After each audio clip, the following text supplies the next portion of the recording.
Hello there, and welcome back to the Sleep Science. The lights are off, your body's warm, the fan hums like a soft-spoken spaceship, and your brain is just now starting to pull off its daylight disguise. The world around you fades like the last breath of sunset, and inside your head the real party begins. One by one, the sensory gates slam shut. Vision, offline. Hearing, filtering out the fridge hum. Touch, still there but distant, like your hand's been bubble-wrapped in dream thought. As you nestle deeper into your pillow, you probably don't realize the absurd complexity now unfolding behind your eyes. That 3-pound tangle of electricity and jelly you call a brain. It's quietly transforming into a surrealist film director with a fondness for plot holes and rubber ducks. So, before you get comfortable, take a moment to like the video and subscribe. But only if you genuinely enjoy what I do here. And hey, drop your location and local time in the comments. I love seeing where in the world you all fall asleep. Now dim the lights, maybe turn on a fan for that soft background hum, and let's ease into tonight's journey together. You're lying there, barely tethered to waking life, as your brain slips off its lab coat and puts on a bathrobe made of metaphor. It's bedtime. But it's also launch time. You might think of sleep as just rest, but neurologically, it's more like entering a 5-act circus where everything is happening behind the curtains. Your breathing slows. Your heart decides to take the scenic route. Blood pressure eases down like someone dimming the lights at a spa, and your temperature drops ever so slightly, your body's subtle cue that the show is about to begin. Meanwhile, your brain's prefrontal cortex, the serious, rational part that handles things like taxes and awkward small talk, is quietly shutting down. It's like the office manager clocking out, leaving the keys with the interns. And guess who those interns are? Your limbic system, your emotional, impulsive, beautifully weird inner world. This is their time now. The first stage of sleep is like walking into fog. You're still sort of here, but kind of not. Muscles twitch, thoughts loop. That weird jolt that feels like falling, that called a hypnic jerk. It's your brain throwing a little tantrum because it's not sure if it's supposed to stay awake or not. Evolution's way of making sure you didn't nap too deeply on a branch 100,000 years ago. As you pass into deeper sleep, brain waves slow from jittery beta and alpha rhythms into the rolling thunder of theta and delta waves. Your body starts to paralyze itself, on purpose. A gentle security measure. Because when dreams do begin, you'll be moving in ways that would otherwise get you kicked out of bed, or worse, arrested. Sleep isn't one uniform thing. It's layered, cyclical, and ritualistic, like a mysterious board game you re-enter every night, half remembering the rules. And dreams, they don't wait until you're fully out. They sneak in early, sometimes slipping into stage 1, but they truly flourish later, especially in those REM stages. Rapid eye movement, REM, is the juicy part, but that comes later. Right now, your brain is warming up. Here's the first weird twist of the night. Some scientists think dreaming isn't the point of sleep at all. It's just a byproduct, like the smell that comes from baking bread. Useful? Maybe. Delicious? Sometimes. Necessary? That's where the debate begins. Historians still argue whether ancient societies viewed dreams as spiritual visitations or as meaningless static, but modern science has its own disagreements. Take this: during sleep, the glymphatic system kicks into gear. Not to be confused with the lymphatic system close, but no, this one is all about cleaning the brain. Think of it like your neurons putting out the recycling. Toxic waste products like beta amyloid, the gunk associated with Alzheimer's, get flushed out more efficiently while you're snoozing. That foggy, groggy feeling after pulling an all-nighter, that's cognitive pollution. Your brain's janitors never clocked in. And as for dreams, some researchers still suggest they're just side effects of the brain sorting memories and strengthening neural connections, like background music in a chaotic digital archive. Others think dreams serve emotional processing roles, helping you mentally rehearse danger, cope with trauma, or explore alternate versions of self. And some, of course, think they're divine whispers from another realm. But let's take a moment to appreciate the sheer energy involved. Your brain is somehow more active during REM sleep than during some waking states. That's right. You might be lying there like a burrito, but inside, neurons are firing faster than your phone's group chat during a family drama. The dreaming brain devours glucose. It burns through oxygen. It parties hard. One strange little fact for your dream-themed trivia night: dolphins sleep with only half their brain at a time. That's called unihemispheric slow-wave sleep. They literally rest one hemisphere while the other stays alert, scanning for predators or figuring out which way is up.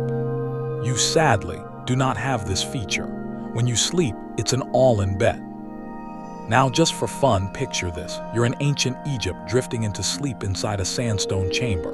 A dream is not merely a dream, it's a sacred message. You might wake and run straight to a temple scribe describing a vision of a giant ibis wearing shoes. You wouldn't be laughed at. You'd be interpreted. Dream manuals were a thing. They'd flip through clay tablets or papyrus scrolls, assigning meanings to your symbols. That ibis, probably wisdom; the shoes, your journey, or a fungal infection. Interpretations varied. We've always been obsessed with dreams. It's almost embarrassing how little progress we've made, considering we spend roughly 6 years of our lives in that strange otherworld. Yes, really, 6 entire years dreaming, and we still don't fully know why. But tonight, you're going to ride that ancient mystery like a lazy river. You won't solve it. You'll just float through it, letting the folds of your brain do their shadow puppetry in peace. So as you begin your descent into the first full sleep cycle, just know, your brain has plans for you. Weird, beautiful, possibly embarrassing plans.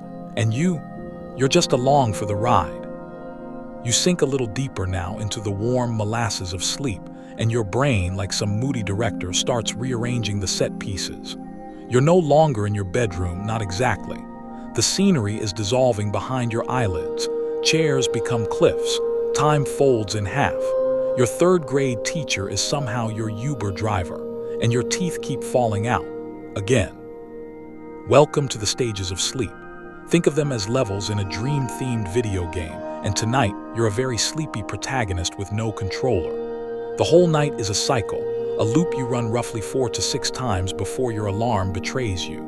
Each cycle lasts about 90 minutes and comes in 2 flavors: NREM, non-rapid eye movement, and REM, rapid eye movement. But within that, there are layers. Think of it like lasagna for your consciousness. Stage 1 is fleeting, about 5 minutes. You're still mostly aware, but your body's winding down. Brainwaves slow to theta rhythms. You might hear phantom sounds or feel yourself floating. This is where hypnagogic hallucinations can sneak in. Brief, trippy sensory events like hearing your name called or feeling like you're falling through your mattress. Creepy, yes, but also kind of poetic. Stage 2 is where your brain does something oddly beautiful. It starts generating sleep spindles and K-complexes. Spindles are rapid bursts of electrical activity, like little neurological zaps that help consolidate memories. K-complexes, on the other hand, are big lazy waves that help keep you asleep, even when there's a sound nearby. It's your brain saying, SHHH, I'm doing something. Then you drop into stage 3, also called slow wave sleep. This is deep sleep, the kind you chase but rarely remember. Your breathing is slow. Muscles are relaxed. This is the healing stage. Your cells repair themselves, your immune system gets a reboot, and your body releases growth hormone like it's handing out backstage passes. But it's not just about the body. This stage is essential for consolidating factual memories. Ever cram for a test, sleep like the dead, and somehow remember the material. That's stage 3, doing the heavy lifting. And finally, we arrive at REM sleep. It doesn't happen until about 90 minutes into the cycle, and it gets longer and more dramatic with each pass. The first REM burst might last only 10 minutes. By morning, you're surfing 45-minute REM waves like a champion. This is when dreams truly bloom. Wild, visual, emotionally charged. The brain's visual cortex lights up, and yet your voluntary muscles are paralyzed, thanks to something called REM atonia. Basically, your brain flicks the off switch on your body, so you don't try to physically chase that flying taco through the void. And yes, the eyes dart around rapidly under your eyelids. That's not just a weird quirk, it's possibly linked to visual scanning in dreams. Some researchers think your eyes are actually tracking dream imagery. Others think it's just random twitching. Historians still argue whether ancient dream practices hinted at this state, or if the twitching was just written off as possession. But here, where it gets weirder, these cycles aren't symmetrical. In the early part of the night, you get more deep NREM sleep. Toward morning, the cycles shift to longer and longer stretches of REM. That's why you tend to remember your dreams from the early morning hours. They're fresher, more intense, and probably starring you in some kind of poorly lit action movie involving elevators. Now, during this nightly cycle ballet, your brain is also toggling its neurotransmitters. Serotonin and norepinephrine, your daytime heroes, get dialed way down. Meanwhile, acetylcholine, that memory-loving chemical, surges. It's like switching from logic mode to "what if I kissed my boss on a dinosaur" mode. Thanks, acetylcholine. And you want something mildly unsettling. If you get woken up during stage 3, you'll feel like you've been hit by a metaphorical truck.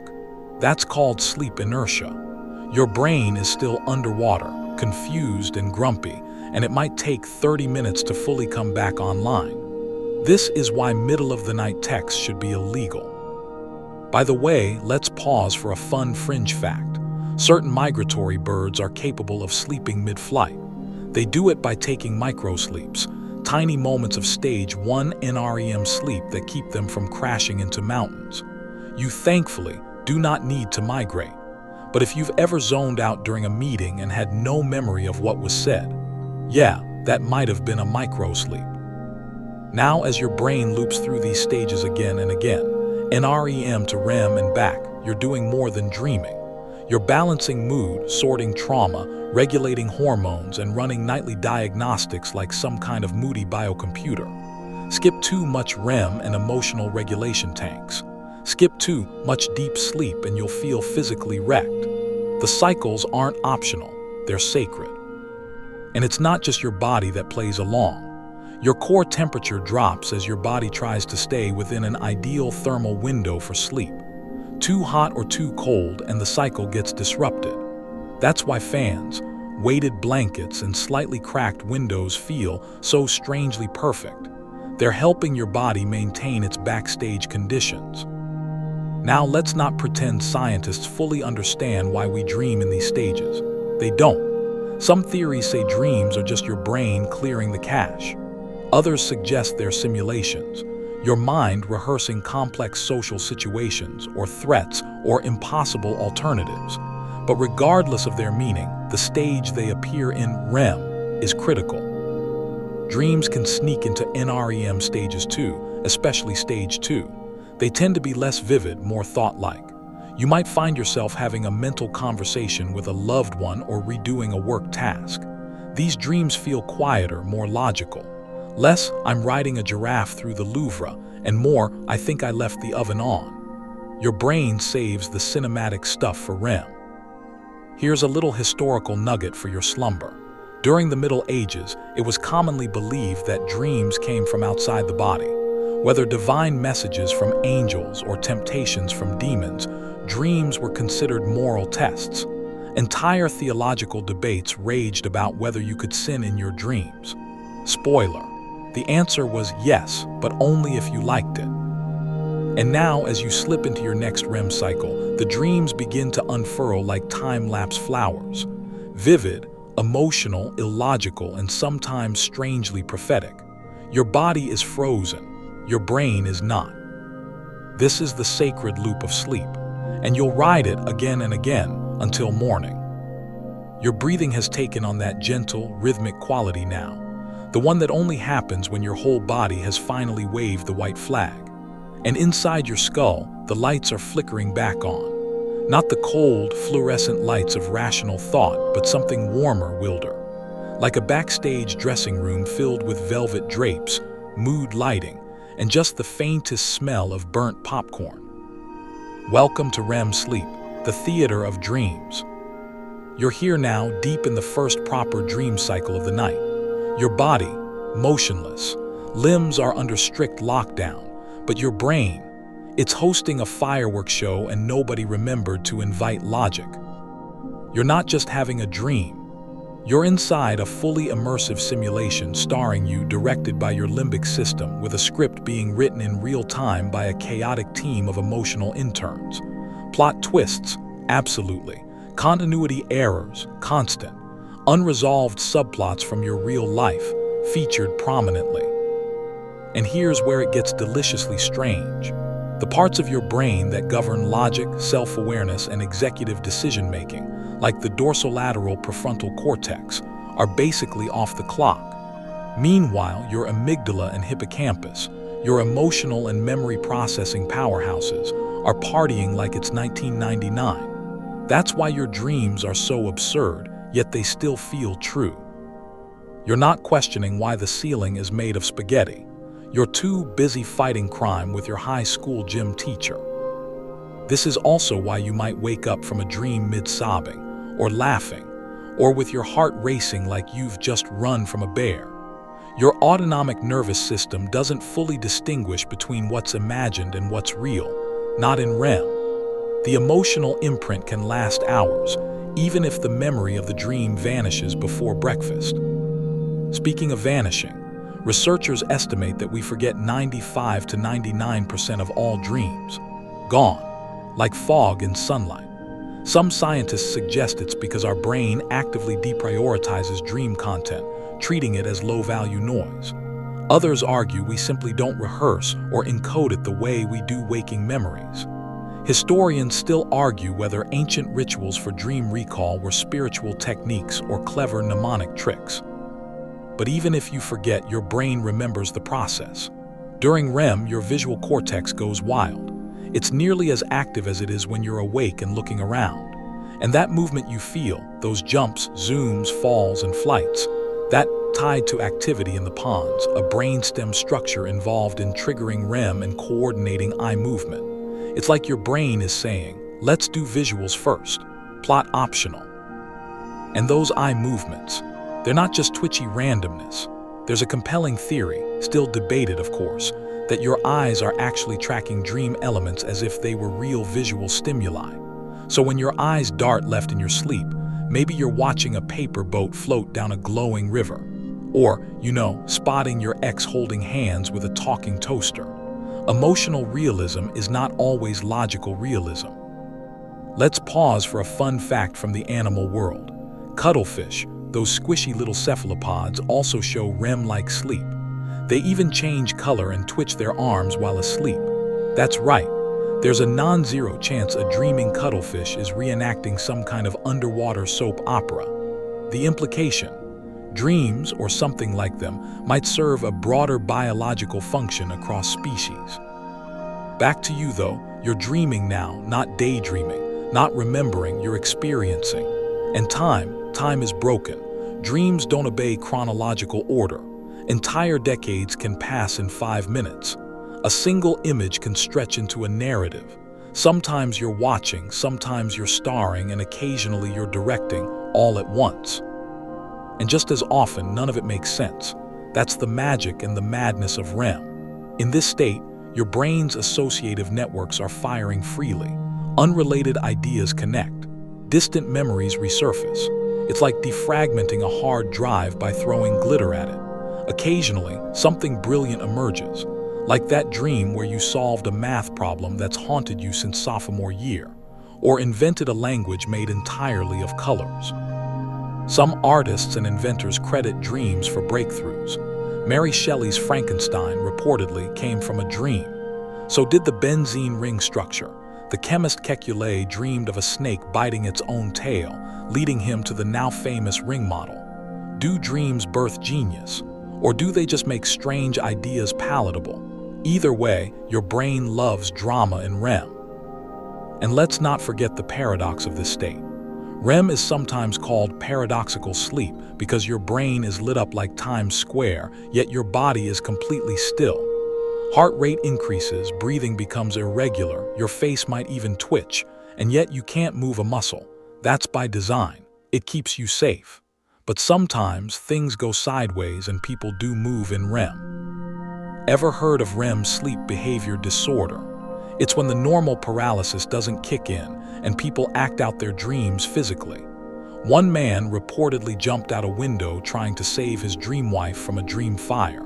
Not ideal, but it tells us just how real these dreams feel to the brain. Back in history, this vivid dream state was sometimes blamed for spiritual possession or prophetic visions. Ancient Greek temples had dream chambers, where people would sleep in hopes of receiving divine messages. They called it incubation, not the chicken kind, more like a spiritual voicemail. Even today, many cultures see REM dreams as important messages, not just idle brain chatter.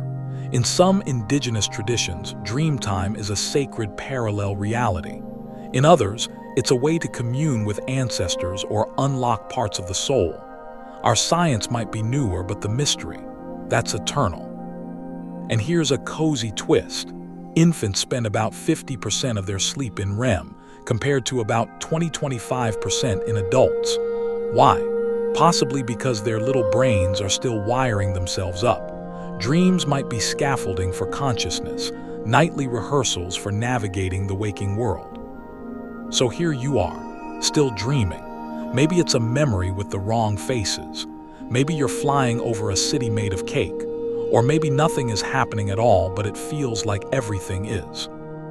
REM is where your mind goes to tell stories, true, false, forgotten, or forbidden. It loops and lurches and stutters forward until your brain decides it's had enough and pulls you back through the curtain. But for now, the stage is yours. You're still in it, suspended in the soft weightlessness of sleep, where your body has fully surrendered and your mind continues its nightly performance. And while you're busy navigating dream restaurants with no doors or trying to solve puzzles written in moonlight, your fellow animals are out there doing something eerily similar. Because dreaming, it turns out, isn't just your private little sleep cinema. It might be a lot more common. Tonight, you're not just part of the human story. You're part of the animal kingdom's weird little bedtime club. Let's start close to home. Your dog. You know that twitching, paddling thing she does when she's asleep? Yeah, she's dreaming. Brain scans on sleeping dogs have revealed activity patterns strikingly similar to ours, especially during REM. Researchers have even suggested that dogs probably dream about doggy things, like chasing squirrels, digging holes, or chewing your socks into a fine cotton mulch. Cats? Oh, they go full drama mode. Studies from as far back as the 1960s showed that when scientists disabled the REM paralysis in cats, they would act out complex hunting behaviors in their sleep, stalking, pouncing, even biting invisible prey. It was like watching feline theater in slow motion. But it's not just mammals. Birds dream too. Zebra finches, for example, rehearse their songs in their sleep. Brain recordings show that at night, these birds replay the exact same neural patterns they used while singing during the day, like a feathery rehearsal dinner. And parrots, they experience REM sleep with slow eye movements and muscle twitches that suggest they might be dreaming of perhaps mocking someone in a dream grocery store. We can only hope. Then we drift to the ocean. Enter the octopus, that alien genius with 3 hearts and more brains than it knows what to do with. Scientists have observed octopuses changing color, texture, and even posture while they sleep. It's not just random, it comes in structured cycles. One theory suggests this could be REM-like sleep. In other words, that octopus might be dreaming. About what? Who knows, camouflaging themselves as a rock in an argument with a shrimp, probably. Even insects show signs of sleep cycles. Fruit flies, for instance, enter periods of inactivity that meet the behavioral definition of sleep. Some studies even hint at sleep stages. No clear dreams yet, but hey, we didn't think rats dreamed until someone thought to check. Spoiler, they do. And here, where it gets wonderfully fringe. Some fringe researchers in the 1970s claimed that plants dream. That's not true, not in any rigorous sense. But some plant behaviors do mimic cycles of responsiveness, and of course, that led to a wave of speculative writing about the consciousness of trees. It's poetic nonsense, sure, but also kind of beautiful. Sleep turns everything mysterious. Now back to us humans and our shared evolutionary past. Dreaming likely isn't some recent neurological fluke. It's ancient, conserved, embedded deep in the brainstem. REM sleep seems to predate human culture entirely. That means dreams, at least the mechanisms behind them, could have existed in our earliest ancestors, long before language or TikTok or the painful invention of shoes. Why would evolution bother keeping dreaming around? If it were just noise, it seems like an energy waste. But dreaming has persisted across species and millennia. That suggests it does something important, though scholars still argue what exactly that is. One theory, dreams are threat rehearsals. Ever notice how many dreams involve danger? Being chased, falling, losing teeth, forgetting pants in public, classic anxiety triggers. The threat simulation theory suggests that dreams evolved as a way to mentally practice avoiding danger over and over again without the actual risk of harm, like a built-in survival simulator. Other researchers think dreams might be about social rehearsal, playing out conversations, scenarios, conflicts, often bizarrely exaggerated, might help us emotionally process relationships and maintain social bonds. So if you've ever dreamt that your friend turned into a sandwich and ignored you at a dream party, that might still count as useful emotional rehearsal, somehow. And if you're wondering whether other animals dream about social stuff too, yep, that's on the table. Rats that run mazes during the day have been shown to replay maze activity in their brains during REM sleep. But here's the kicker. Sometimes they don't just replay. They seem to explore new routes they didn't take while awake. That means dreaming might not just be memory. It might be improvisation, speculation, creativity. Sound familiar? Dreaming is also tied to neuroplasticity, the brain's ability to reorganize itself. Young animals, especially baby humans, dream a ton. Newborns can spend up to 50% of their sleep in REM. Their little brains are wiring themselves up, forming pathways like tiny electricians. Dreams might be scaffolding for consciousness, or, just random electric jazz solos. Either way, it's happening. And while we're dreaming across species, let's not forget the humans who spent their lives trying to find meaning in all of it. Even in ancient times, people observed animals twitching in their sleep and wondered what secrets they knew. In some indigenous traditions, the dreams of animals were considered sacred messages, glimpses into the spirit world or the health of the land. In Australian Aboriginal Dreamtime stories, the animals were not just part of the dream, they were the keepers of it. Dreaming wasn't separate from life. It was life, a sacred continuum, one where boundaries between species, states of being, and time itself could bend. So tonight, as you sleep and spin your internal stories, remember that dreaming isn't just a human pastime.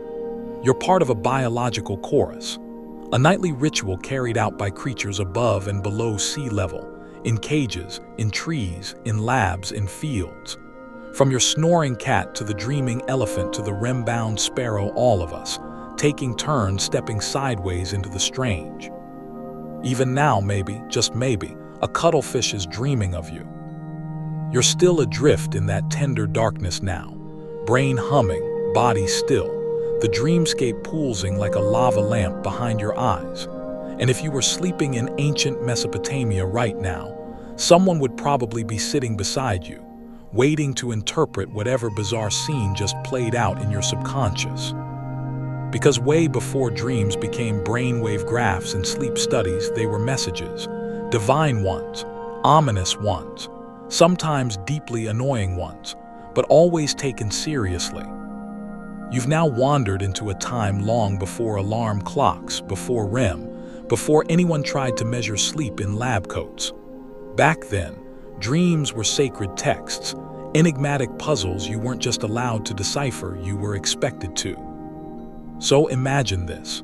You're lying on a straw mat in Babylon, around 2500 BCE. You've just dreamed of a goat climbing a staircase while thunder roared in the distance. You wake up, grab your cloak, and head straight to the dream interpreter, a respected priest or temple official trained in decoding the nightly dispatches of the gods. He flips through a thick collection of dream omens etched onto clay tablets, squinting at the cuneiform like it's Yelp for oracles. A goat climbing, that means prosperity, thunder.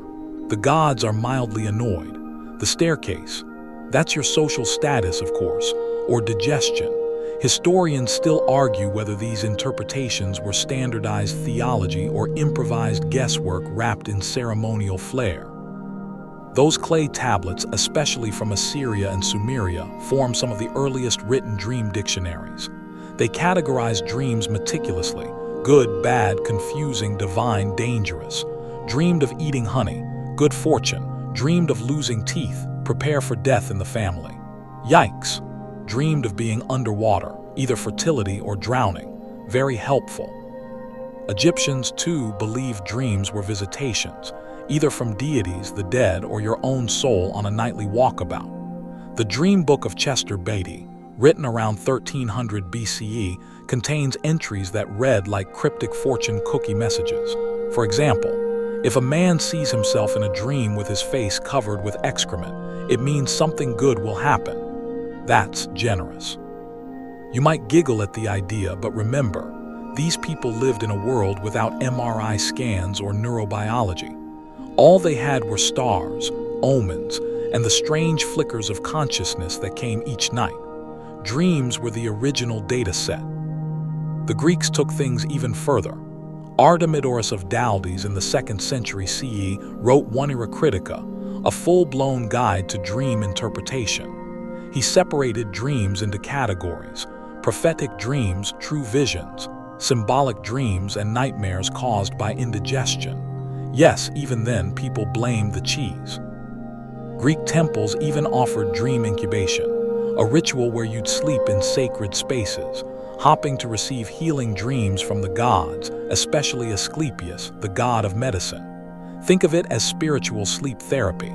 People would lie on stone benches in dark rooms, whisper prayers, then drift off, hoping the god would appear in their dreams with a prescription. Possibly more figs. Rome wasn't far behind. In the time of Julius Caesar, dreams were considered important enough to delay decisions of state. A particularly dramatic example: Calpurnia, Caesar's wife, reportedly dreamed of his assassination the night before he was murdered. She begged him not to go to the Senate. He went anyway. We all know how that turned out. So yes, even ancient dreams came with spoiler alerts. But dreams weren't always divine messengers. Some cultures viewed them as invasions. Among the Hittites and some early Middle Eastern groups, bad dreams could be sent by evil spirits or angry ancestors. Rituals were devised not to understand the dream, but to cancel it. You'd burn herbs, recite chants, or even feed specific animals to distract the spirits. If only we could do that for awkward work dreams. And don't think Asia was left out. Ancient Chinese dream theory, especially during the Zhou dynasty, described dreams as the soul, the hun, wandering out of the body during sleep. If you were startled awake too quickly, you could trap your soul outside, leaving you ill or confused. Some believed dreams came from heaven, others from the body's own wind and fire energy. Again, kind of poetic, kind of terrifying. Indigenous Australian cultures, on the other hand, viewed dreams not as chaotic illusions, but as doorways to dream time, a sacred, timeless realm that existed both in the past and in every present moment. Dreams connected you to the land, to ancestors, to cosmic law. A dream wasn't just yours, it was a piece of the world dreaming through you. This idea, strangely, it sounds closer to quantum physics than most ancient theories. Or maybe quantum physics sounds like dream time. Potato. Fringe fact time. The Oracle of Ammon, an ancient Libyan Egyptian site, claimed that dreams could be induced with hallucinogenic herbs and chants, allowing prophets to receive visions on command. Modern researchers suspect some dream temples may have used blue lotus, which has mild psychoactive effects. Imagine walking into a temple, sniffing a flower, and dreaming your way into someone else's memory. Not bad for pre-Wi-Fi. Of course, historians still argue whether these ancient dream beliefs were mystical experiences or early psychology in disguise. Were they desperate attempts to find patterns in chaos? Or did they genuinely believe that dreams knew more than the waking mind ever could? Either way, dreams were treated with reverence. Even a weird dream about a donkey playing the flute could be the start of a new social policy, a shift in marriage plans, or a war. That's the power we once gave to sleep. So next time you wake up and think, that was weird, imagine trying to explain that dream to a Mesopotamian priest. Oh, you were late for school and had no pants. Sounds like Saturn's influence. Let's burn some myrrh just in case.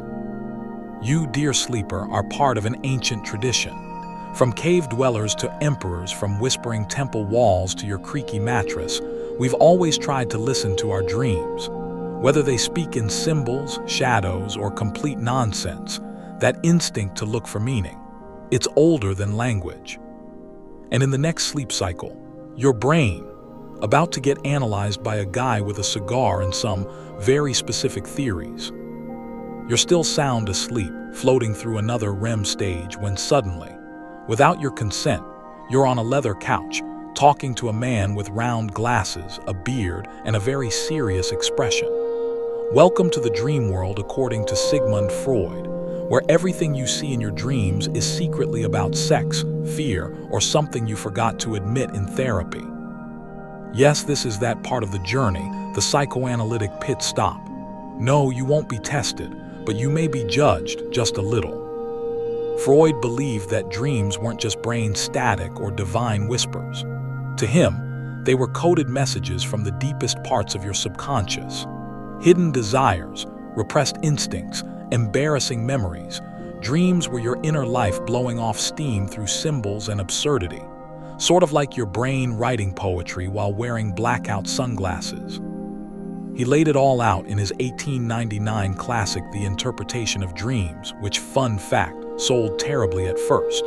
But then, just like Freud's theories themselves, it slowly crawled into the cultural bloodstream and never quite left.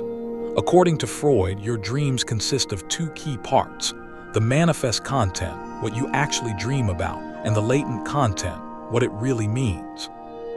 So, dreamt of climbing stairs, manifest, exercise. Latent, you have unresolved ambition and possibly repressed libido. Dreamed your teeth fell out. Freud would suggest it's not about dental anxiety, it's a symbol of castration anxiety. Yep, you can't just be stressed about flossing. Welcome to Freud. Historians still argue whether Freud was a pioneering genius or just deeply obsessed with childhood trauma and mother issues. Spoiler, it's probably both. But whether you buy into it or not, Freud changed how we talk about dreams forever. Before him, dreams were prophecy, mystery, or nonsense. After him, they were psychology. He introduced the idea that dreams are wish fulfillment. Not always obvious wishes, but twisted, symbolic ones. Your unconscious mind, he claimed, uses dream logic to disguise unacceptable desires. It scrambles the message so thoroughly that you need a trained analyst, ideally Freud himself, to decode it. Of course, most of Freud's interpretations leaned hard into, let's say, adult themes, dreaming about caves, wombs, keys and locks. Obvious. Pretty much anything elongated or hollow got assigned a symbolic meaning that would make your high school health teacher blush. But it wasn't all scandal. Freud also introduced the dream work process, how your brain transforms latent content into a weird, semi-coherent dream narrative. This includes things like condensation, merging several ideas or people into one dream element, like your dream best friend who is somehow your dentist and your third-grade teacher. Displacement, shifting emotional weight from an important symbol to something safer. You hate your boss, so you dream about fighting a goose. Symbolism, using everyday items to represent deeper meanings, which, again, he often turned into deeply personal interpretations. Secondary revision, tidying up the chaos into a somewhat logical story, like your brain adding just enough plot to explain why you're wearing a prom dress in a volcano. All of this made dreams, in Freud's view, the royal road to the unconscious. Not some frivolous nighttime randomness, but a vital clue to who you really are. It's flattering and also kind of terrifying. Now, was Freud right? Not exactly. Modern neuroscience has found zero evidence for many of his claims, especially the hypersexual symbolic interpretations. You're probably not dreaming of pens because of unresolved anything. Sometimes a pen is just a pen. Sorry, Sigmund. Still, Freud gave us something important. He took dreams seriously. At a time when many scientists dismissed dreaming as idle nonsense, Freud insisted it had meaning, that dreams could be interpreted, that they were worth our time. Let's throw in a quirky tidbit here. Freud once analyzed his own dreams obsessively and even interpreted one where he was eating anchovies as a deep reflection of anxiety over his father's disapproval.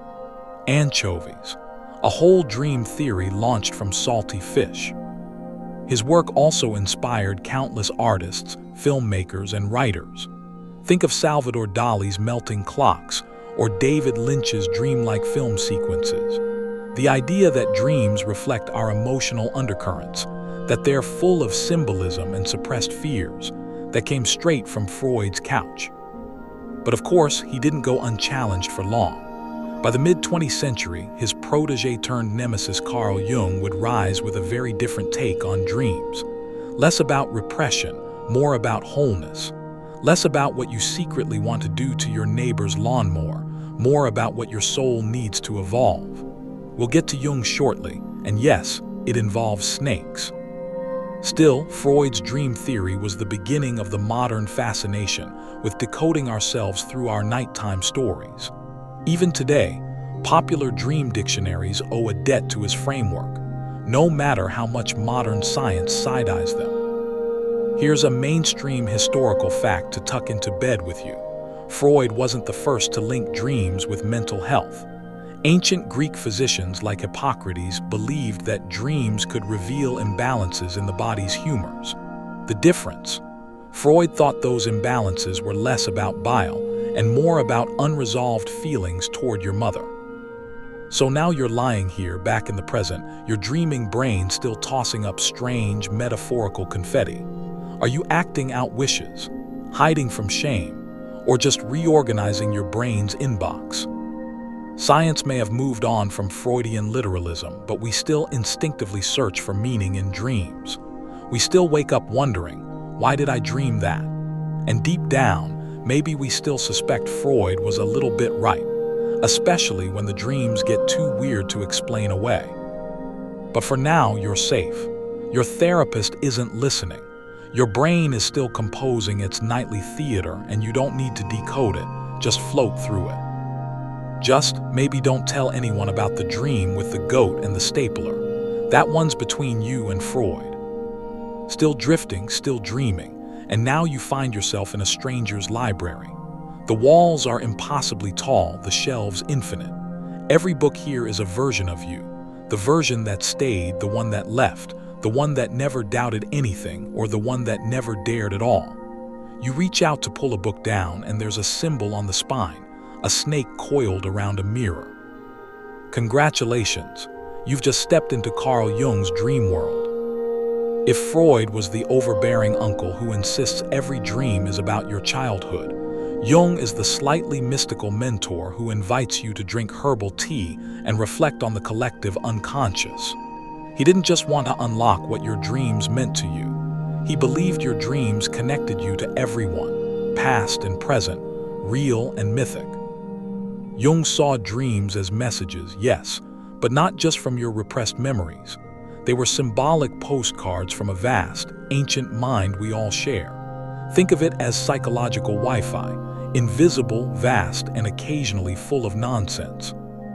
The collective unconscious, as Jung coined it, is where you keep your archetypes, universal figures and images that show up in everyone's dreams, regardless of culture or century.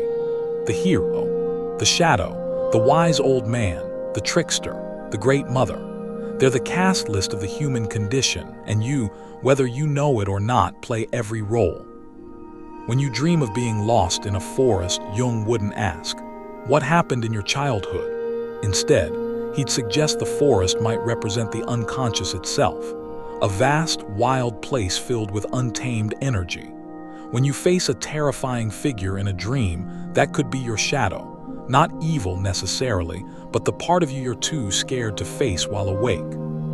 Historians still argue whether Jung's archetypes are biologically inherited or just recurring cultural patterns, but the man made a compelling case. He studied myths, religions, folklore, and dreams from every corner of the world, and the same figures appeared over and over. Different costumes, same roles. Unlike Freud, Jung thought dreams weren't trying to hide the truth. They were revealing it, not always in convenient, literal ways, but symbolically, through stories, metaphors, and surreal dramas. He believed dreams pointed toward individuation, the process of becoming your full, balanced self. That meant integrating all parts of your psyche, even the embarrassing, odd, or uncomfortable ones. So in Jung's view, dreams are personal and cosmic. They're diagnostic tools, spiritual guides, little films written by your soul. And if that sounds poetic, well, that's the point. Let's bring in a fringe-wife favorite. Jung once dreamed of a phallus descending from the sky made of stone, which he interpreted not as a personal issue, but a universal symbol of creative power and divine union. Sure, Freud would have raised an eyebrow and possibly written a 6-volume analysis, but Jung insisted it was about cosmic balance. Tomato, tomato. Jung even designed his own dream house, a place called Bollingen Tower where he wrote, painted, and recorded dreams without modern distractions. It was his private dream temple, surrounded by stone walls and wood carvings. No electricity, no running water, just the unconscious, a journal, and maybe some goats.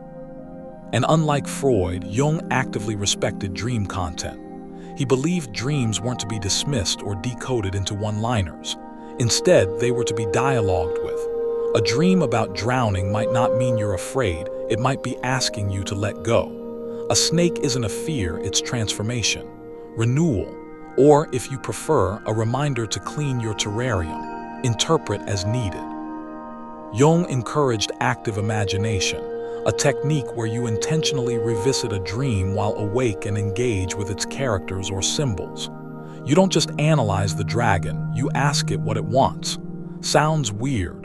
It is, and strangely effective. Here's a mainstream historical tidbit. Jung's ideas about dreams and the psyche heavily influenced the development of modern art therapy and depth psychology. His dreamy, symbolic view of the mind helped shape how we treat trauma, anxiety, and even creativity today. Just imagine your therapist giving you crayons and asking what the blue tree in your dream felt like. That's very Jung. He also believed that dreams could warn us of future psychological imbalances, sort of like early warning systems for breakdowns. In fact, some of Jung's patients reportedly dreamed of World War II-like scenarios before the war had even begun. Were those dreams prophetic, or collective anxiety bubbling up before it had a name? Science isn't sure, but the imagery lingered. And unlike Freud, Jung didn't think every dream was about buried trauma. Some, he said, are compensatory. If you're being too logical in waking life, your dreams might get wild to balance you out. Been playing it safe? Cue the dream where you skydive into a volcano while wearing an octopus as a hat. This idea of balance, of becoming whole, runs through all of Jung's work. Your dreams aren't just distractions or entertainment. They're roadmaps. Shadow and light, chaos and clarity, all woven into the nighttime theater. Of course, not everyone was sold. Critics called Jung too mystical, too symbolic, too dreamy. Even now, many neuroscientists roll their eyes at archetypes. Still, you'll find his influence everywhere, from Joseph Campbell's hero's journey to dream sequences in therapy sessions, to your own journal where you keep writing, "Why was I a crow again?" Jung didn't just interpret dreams, he listened to them.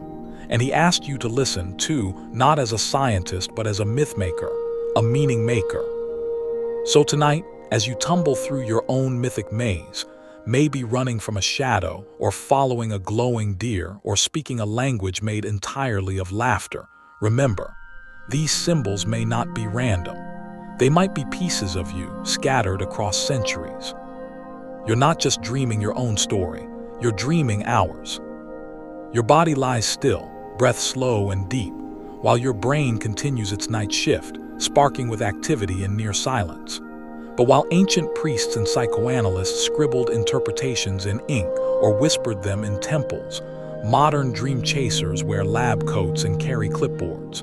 You've entered the age of neuroscience, and tonight, your brain is being watched. Not in a creepy way, more like a sleepover with a very expensive EEG machine. It all began in earnest in the mid-20th century, when scientists started poking around in the sleeping brain with tools like electroencephalograms. EEGs track brainwave patterns by attaching electrodes to your scalp, just a handful of metal discs reading the tiny electrical bursts in your brain. Sounds harmless, right, and slightly sci-fi. Researchers noticed something fascinating. When people entered REM sleep, their brainwaves looked almost identical to when they were awake. Beta and theta waves surged, even though the subjects were completely unconscious. This is when they coined the now classic term, paradoxical sleep. Because how can you look awake on paper but still be drooling on your pillow? Cue the era of lab-based sleep studies. Subjects were hooked up to wires, monitored for hours, then gently woken mid-dream and asked, "What were you just experiencing?" That's how we started collecting real-time dream data. Not perfect, people forget fast, but better than just guessing based on symbols and goats. These days, researchers use not just EEG, but also PET scans and fMRI machines, tools that let them see which parts of your brain light up during dreams. And what they found is kind of beautiful. During REM sleep, the brain's visual cortex, motor cortex, amygdala, and hippocampus all flare up. These are the same regions responsible for sight, movement, emotion, and memory.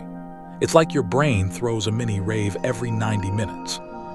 At the same time, the prefrontal cortex, that lovely logic and morality center, goes quiet. This explains so much. Like why you thought it made sense to marry a tree in your dream last Tuesday. With reasoning offline, your brain isn't fact-checking, it's improvising. And now you get a front row seat to one of neuroscience's weirdest paradoxes. Dreams feel deeply emotional, vivid, real, but your brain is essentially hallucinating. That's right. In REM, your brain is generating internal stimuli so vivid, your sleeping mind believes it's real. You are, in a very literal way, hallucinating with purpose. But why does your brain put so much effort into crafting this vivid, emotional, and sometimes deeply weird nightly simulation? That's the million-dollar question. And no, we haven't solved it yet. Some scientists argue that dreaming is just a side effect of the brain's memory consolidation process.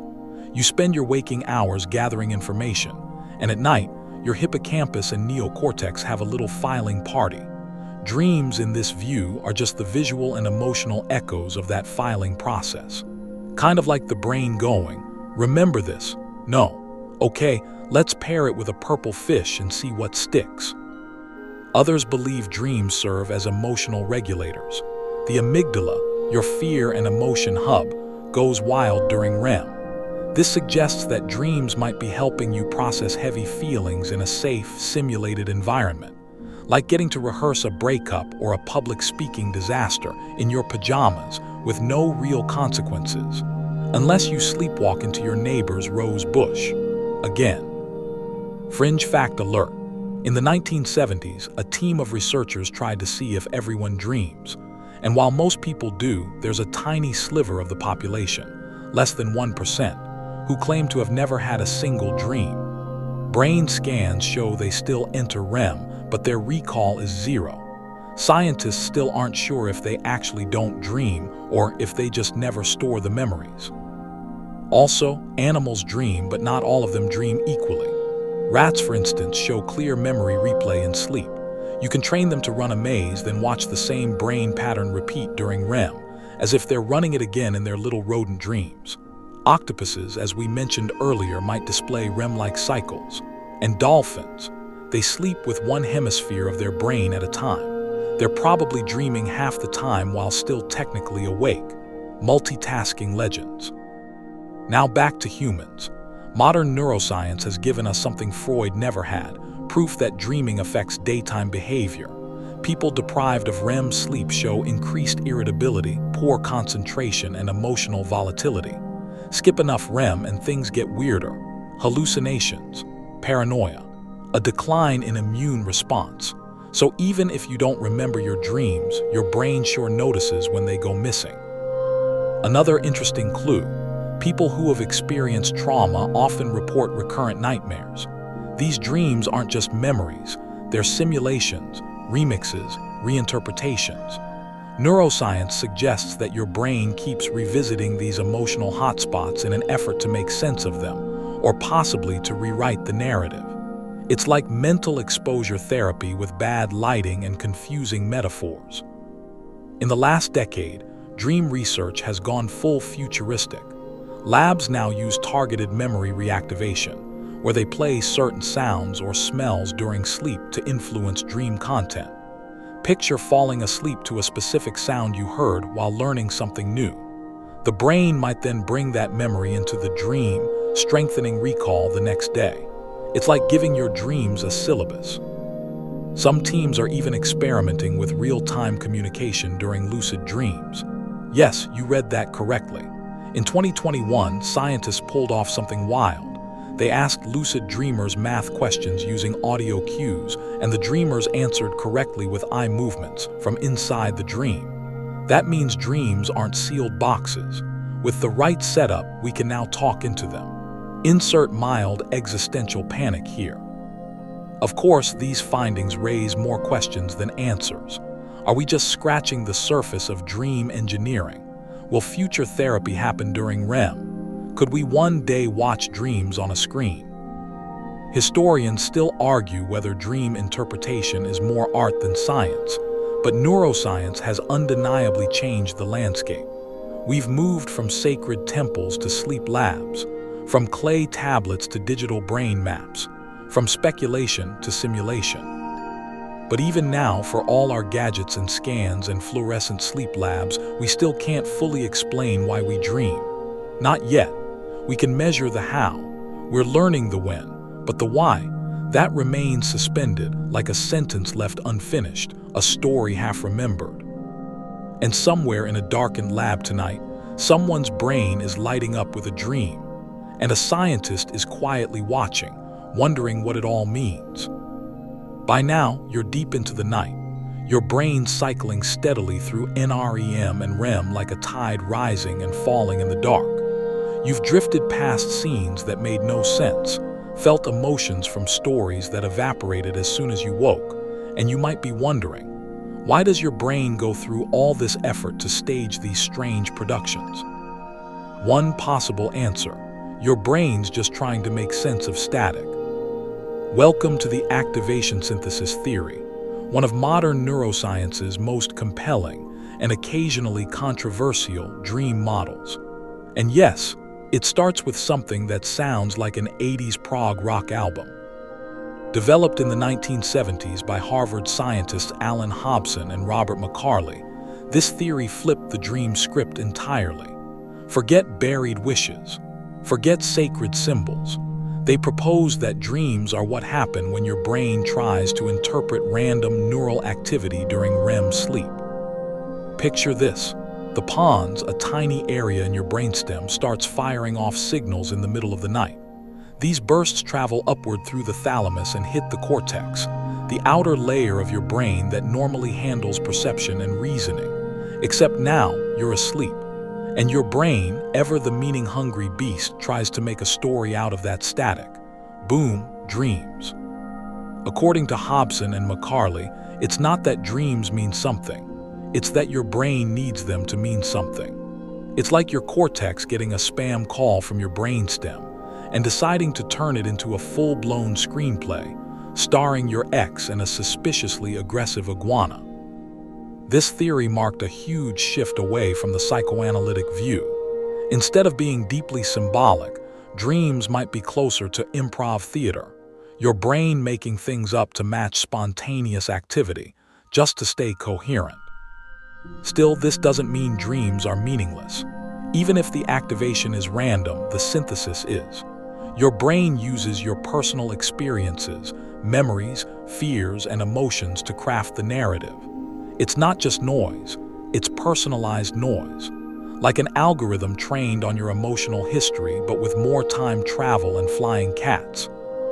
Here's a delightful fringe tidbit. In the early days of this theory, Hobson described dreams as the brain's best guess about what's going on during REM. Some researchers even called them cortical confabulations. Basically, your brain is trying to tell itself a bedtime story, whether or not it makes sense. And yet there's beauty in that randomness. Some neuroscientists argue that this free associative process might be crucial for creativity.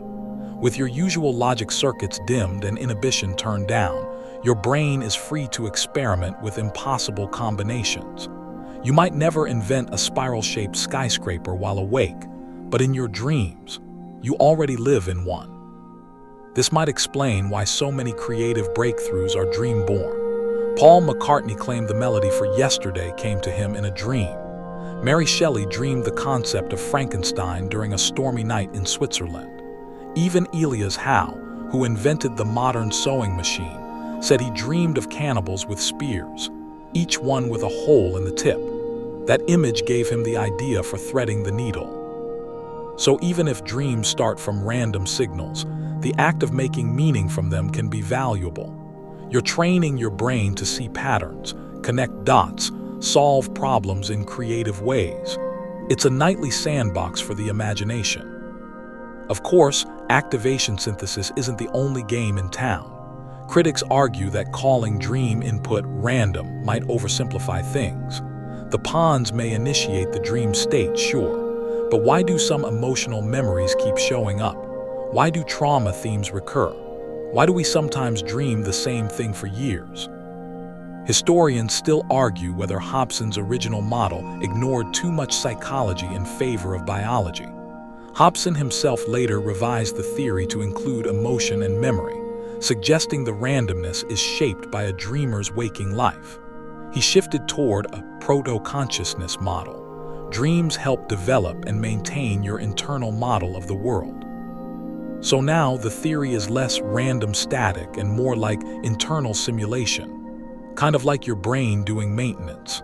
Nightly, automatic, often bizarre, but necessary. You're updating software in your sleep, except sometimes the update includes a giraffe on a bicycle chasing you through IKEA. Let's pull in a mainstream historical footnote here. During the Cold War, both American and Soviet researchers explored the possibility that dreams could be used for mind control. Yes, really. They investigated whether subliminal messages or suggestive stimuli could activate certain patterns in the brain and guide dream content. Spoiler, it didn't work. But the idea that dreams could be engineered or weaponized left an impression on pop culture. Inception, anyone. And now, with tools like TMR, targeted memory reactivation, researchers are starting to poke around at the line between spontaneous and influenced dream content. For example, a study plays soft beeping noises while you learn a task, then plays the same sound during sleep. Result: you're more likely to dream about the task and perform better on it later. Which raises a new question. If we can start guiding dream content, are we still dreaming? Or are we now entering programmed sleep? And what happens to all that glorious synthesis when activation is no longer random? For now, though, your brain is still mostly in charge. It chooses what memories get reactivated, what emotions resurface, what narratives unfold. It stitches together a night of impossible stories from the fabric of your experiences. Snippets of that text you didn't reply to, that time you tripped in a restaurant, the smell of your grandmother's house, the fear of being unprepared. Dreams, then, might be your brain's private testing ground. Sometimes it simulates failure, sometimes success. Sometimes it just throws a raccoon in a tuxedo at you and waits to see what you do. But always, it tries to make meaning. And in that effort, something beautifully human emerges. You're not quite aware of it, but your brain is doing something quietly heroic right now. While your body lies tucked in, dead to the world, your mind is rifling through the attic of your day, sorting, labeling, discarding, and very occasionally, setting things on metaphorical fire just to watch what happens. This is the magical realm of memory processing, and dreams are smack in the middle of it. If REM sleep is the theater, then memory is the script, and your hippocampus is the very tired librarian trying to keep things in order while the rest of your brain throws paper airplanes. All day long, you absorb information. Words, sights, sounds, disappointments, cat videos, social cues. Your waking brain barely keeps up. Most of it gets shoved into short-term memory and left on your mental countertop. But at night, that's when the cleanup crew arrives. Enter your hippocampus, the brain's memory vault, located deep in the temporal lobe. While you're dreaming about, say, being late for a space wedding, the hippocampus is quietly replaying and organizing snippets of your actual life. It's sending data over to the neocortex, which files long-term memories in those tidy mental drawers, well, as tidy as your brain allows. This isn't just speculation. In lab studies, rats trained to run mazes during the day show near-identical brain activity patterns during REM sleep at night. It's as if they're mentally running the maze again in their dreams. And in humans, brain scans reveal the same thing. Neural patterns echo real-life events, often during sleep cycles rich with dreams. But dreams don't just replay events like a DVD. They remix, combine, distort. You don't just dream about your office. You dream about your office floating in the ocean with your childhood pet conducting a performance review. Why? Because your brain isn't just storing memories, it's updating them. Fusing emotions, drawing associations, creating narrative. Basically, memory plus emotion plus imagination equals dream. This is particularly noticeable with emotional memories. Your brain treats emotional experiences like VIP guests at the nightclub of sleep. They get priority processing. Studies show that REM sleep helps dampen the emotional intensity of difficult memories. Not erase them, just take off the sting. It's as if your brain wraps the memory in bubble wrap so you can handle it better tomorrow. This is one reason why dreams can feel so raw, so real when you wake up. You're literally processing emotions through simulated experience. You might wake up in tears after dreaming of losing a loved one or laughing from a joyful reunion. Sometimes, the emotion lingers longer than the memory of the dream itself. Ever wake up feeling weird and can't remember why? Yeah. Blame the hippocampus. Historians still argue whether ancient societies understood this function of dreaming. Some, like early Buddhist texts, described dreams as mirrors of the day's karma, reflections of mental imprints left unresolved. Others, like medieval dream interpreters, believed dreams could actually change your memory of events by recontextualizing them with divine insight. Today, science backs at least part of that. Dreaming doesn't just replay your memories, it reshapes them. This can be helpful or occasionally confusing. That moment when you're not sure if something really happened or you dreamed it. That's a legit psychological phenomenon called source misattribution. Your brain might recall a detail but not the origin of it. Dream or reality, your guess is as good as your frontal lobe. This can get especially tricky with traumatic memories. For those suffering from PTSD, dreams often replay the trauma directly or through symbolic nightmares.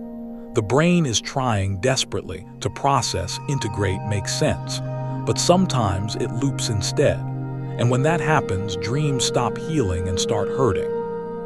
Therapists now use this knowledge in treatments like imagery rehearsal therapy, a method that helps people rewrite recurring nightmares into less threatening versions.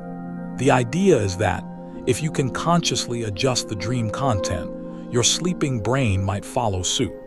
It's like script editing for your REM cycles.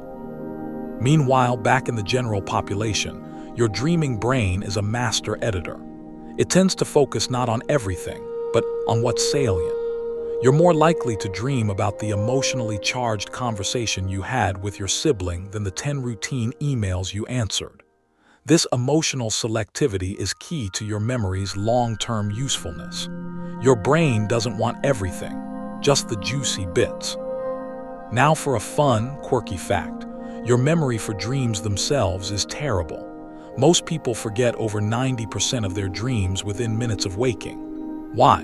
Because the hippocampus, while active during sleep, isn't operating at full capacity. It's prioritizing other memory tasks.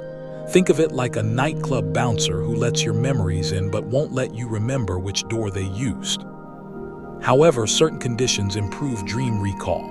If you wake during REM sleep, especially within the last 10-15 minutes of dreaming, you're more likely to remember what just happened. That's why weekend mornings, when you're allowed to wake naturally, often come with the clearest dream memories. Alarms, by contrast, are dream erasers. Loud, jarring, merciless. Also helpful, writing your dreams down. Dream journaling increases recall over time. The act of remembering and recording reinforces the neural pathways associated with dream retrieval. Basically, you're telling your brain, hey, this stuff matters, and your brain listens. So tonight, while you sleep, your brain is quietly curating your life. Not all of it, just the stuff that matters. It's connecting that awkward thing you said at lunch to the time you fell in the 3rd grade. It's blending emotions, testing scenarios, and softening memories that otherwise might weigh you down, all behind the curtain. And somewhere in the middle of it all, it throws in a cameo from your 7th grade math teacher riding a jet ski, just to keep things interesting. Memory isn't just storage, it's an evolving emotional tapestry. And dreams, they're the brushstrokes your brain adds in the dark. You're still asleep, breathing slow and steady, tumbling through another dream loop. Maybe you're flying through clouds, or wandering a city built from childhood memories, or trying to explain the concept of pizza to a group of judgmental squirrels. Whatever the details, the emotions are real. Too real sometimes. Because while your dreams may look like chaos from the outside, inside, they're often a form of emotional therapy, the brain's nightly support group, with no appointment necessary. You don't dream randomly, you dream emotionally. Time and time again, studies have shown that the content of dreams leans heavily toward the emotional hotspots in your life. Stress, anxiety, sadness, longing, unresolved conversations. They all tend to sneak their way into your dream scripts, and not always in their original form. Sometimes the breakup shows up as a collapsing bridge.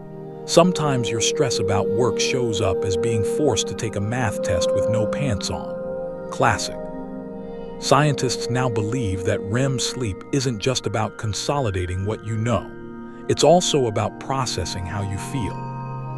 One of the key players here is the amygdala, your brain's emotional fire alarm. During REM sleep, the amygdala becomes highly active, more so than during most waking states. This might explain why your dreams can feel so intense, even when they're about things that would normally be mundane. Ever cried in a dream about someone you haven't seen in years? That's your brain releasing emotion that never found its exit door during the day. Meanwhile, your prefrontal cortex, the part responsible for logic, judgment, and restraint, takes a bit of a nap during REM. The result? Emotions flow more freely, unfiltered. You feel them fully without the analytical voice saying, hey, calm down, this is just a dream. In here, it matters. Your dream doesn't tell you what to feel, it lets you feel it. This might be why people often wake from dreams with lingering moods. A good dream can carry a glow through your morning coffee. A bad one can cast a shadow that lingers all day. It's not just content, it's residual emotional processing. You're metabolizing feelings.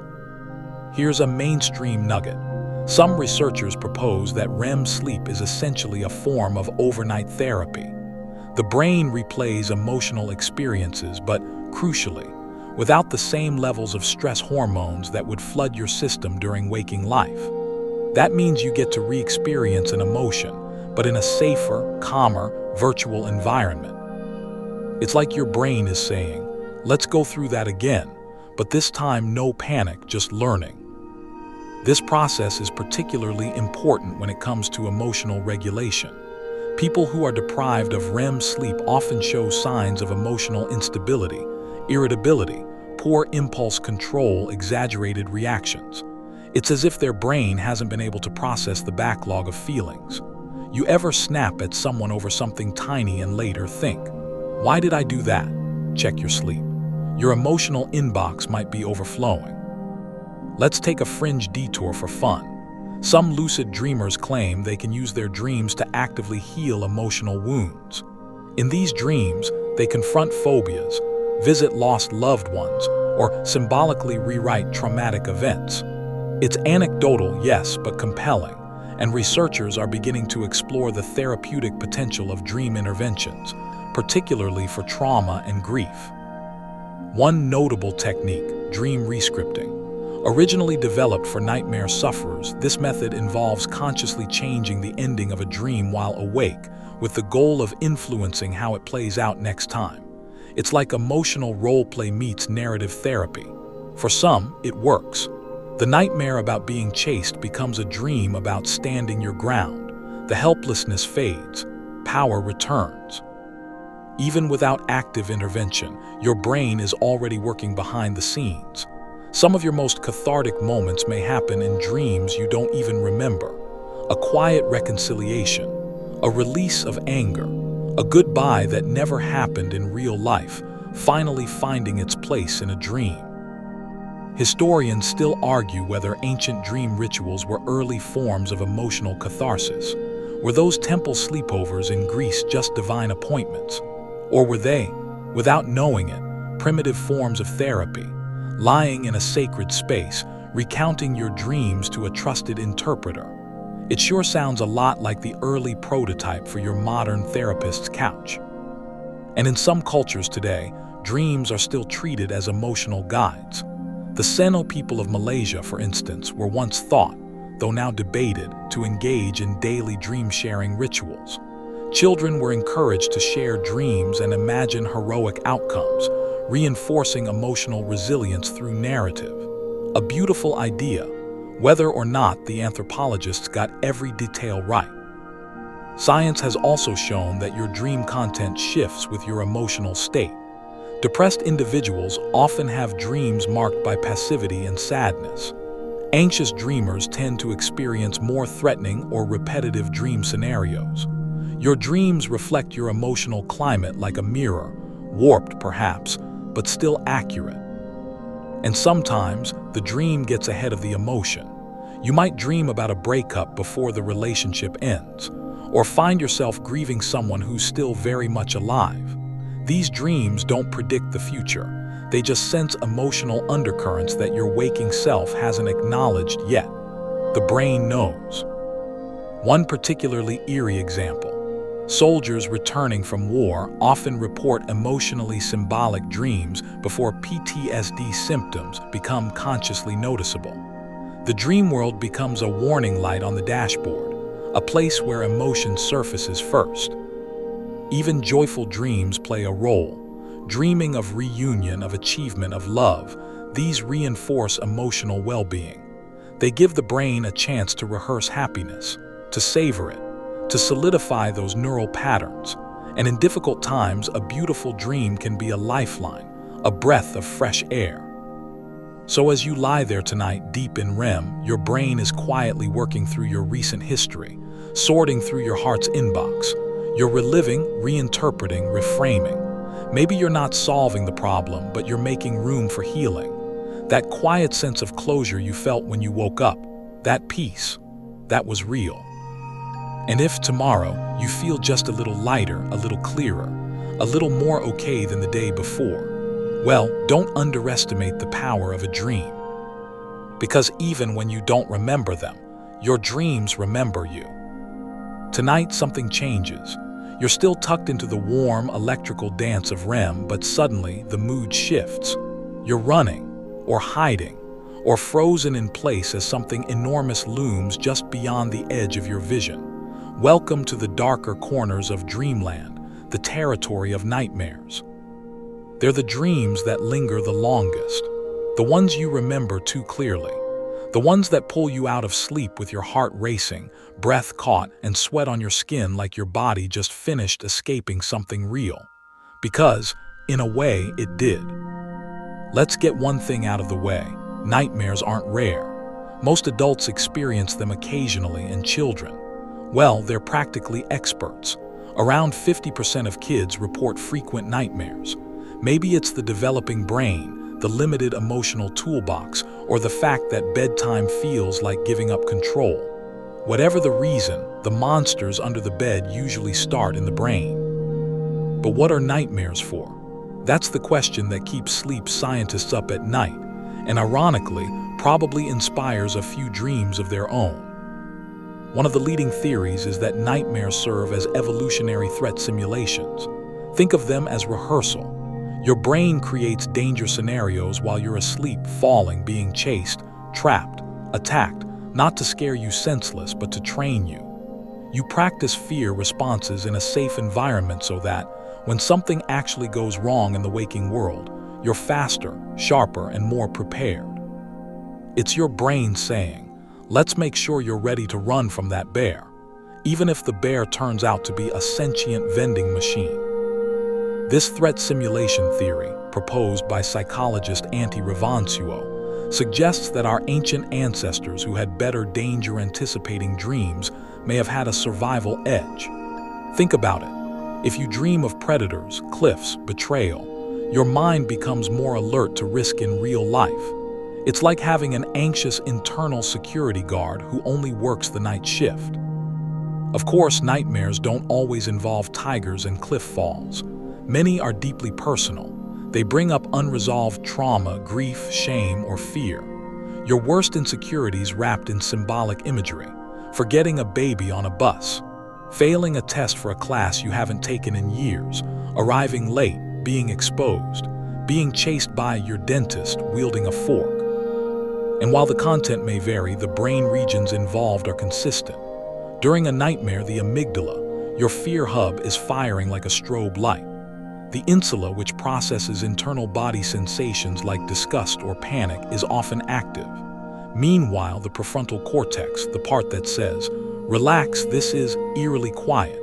You are, for all practical purposes, experiencing the event, not just imagining it.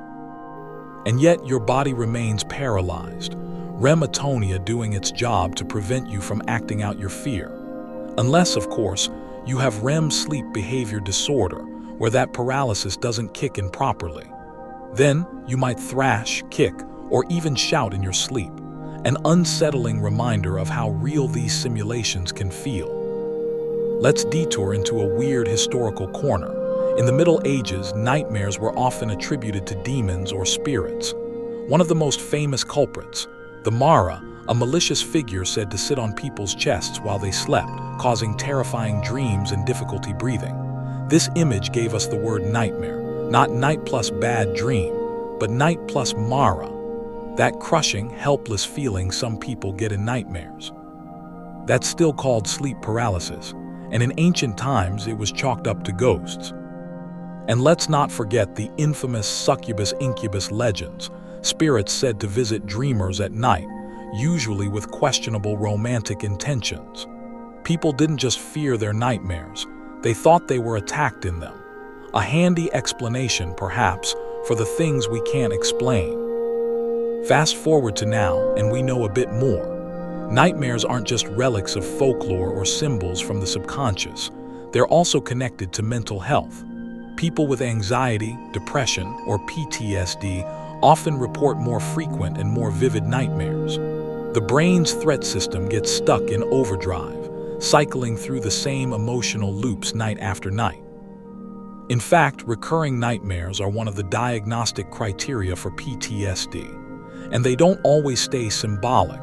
Some are direct replays of trauma, so vivid and intense that the brain essentially relives the event.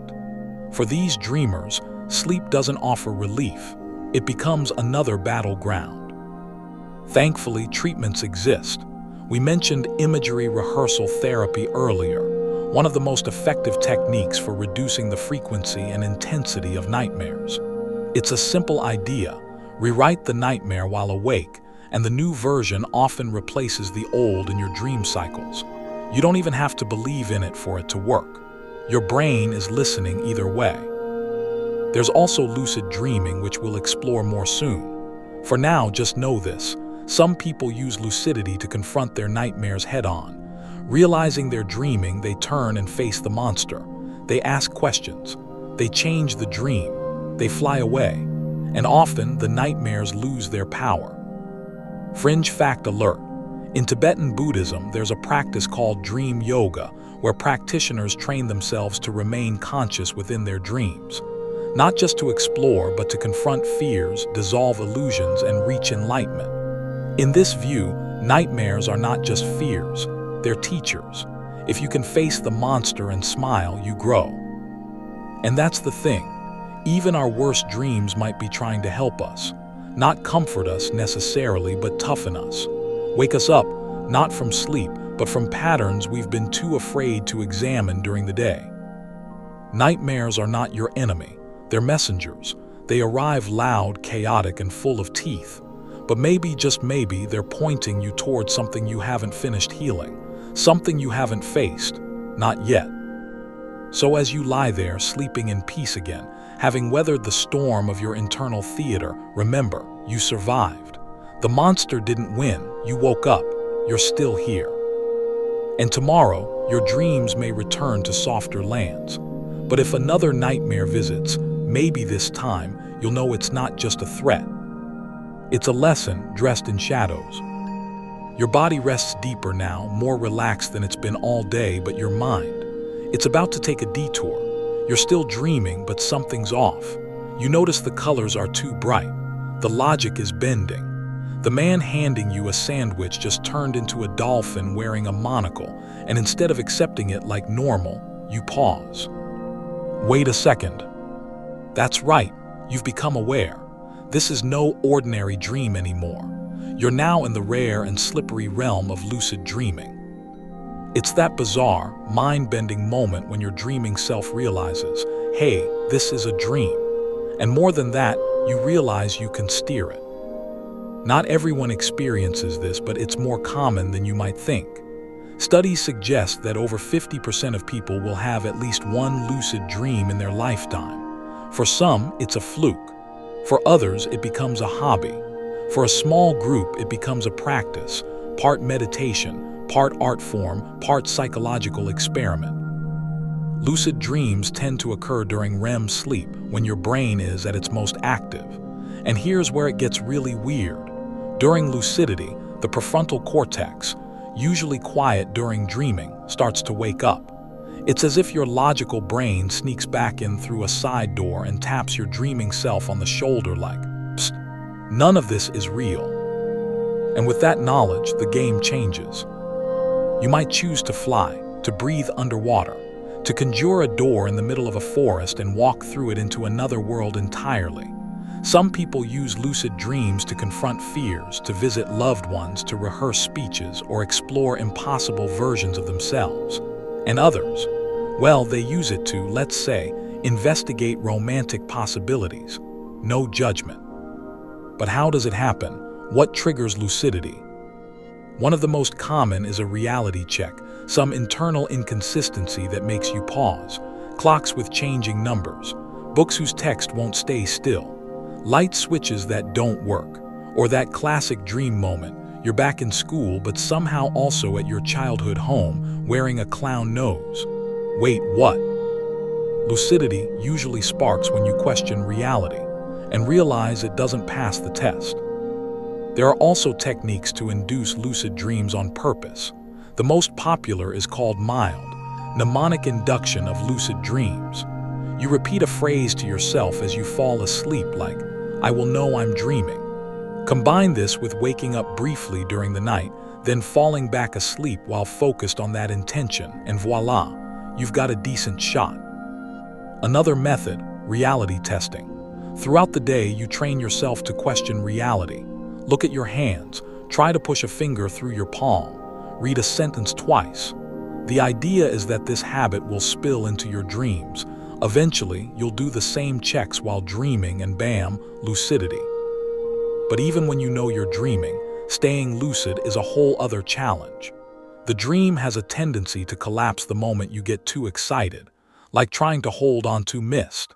Experienced lucid dreamers learn tricks to stabilize the dream, rubbing their hands together, spinning in place, focusing on textures or sounds.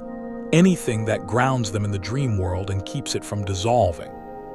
Fringe fact: in some indigenous cultures, lucid dreaming is not just entertainment, it's a spiritual tool. In some South American shamanic traditions, dreamers enter lucid states to receive visions, connect with ancestors, or travel to spiritual realms.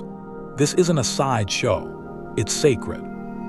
And in Tibetan Buddhism, there's dream yoga, a structured practice that uses lucidity as a path to enlightenment. Practitioners are trained to recognize the dream state as a metaphor for illusion. If you can stay aware during a dream, maybe you can stay aware during life, and ultimately during death. No pressure. Now, scientists once scoffed at lucid dreaming as fantasy, but no more. Using fMRI and EEG, researchers have now verified lucid dreams in real time. Dreamers trained to move their eyes in prearranged patterns, like left-right left, can communicate from inside the dream.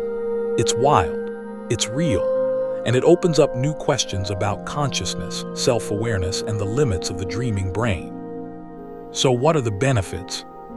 Lucid dreaming has been linked to reduced nightmare frequency, increased creative problem-solving, and even emotional healing. Some people claim it helps with phobias, grief, or performance anxiety. For others, it's simply the joy of play, doing the impossible for the pure, giddy thrill of it. Of course, it's not all unicorns and space travel. Some lucid dreams turn dark. The moment you realize you're dreaming, the dream itself can fight back. Walls melt, figures turn menacing. The whole world destabilizes.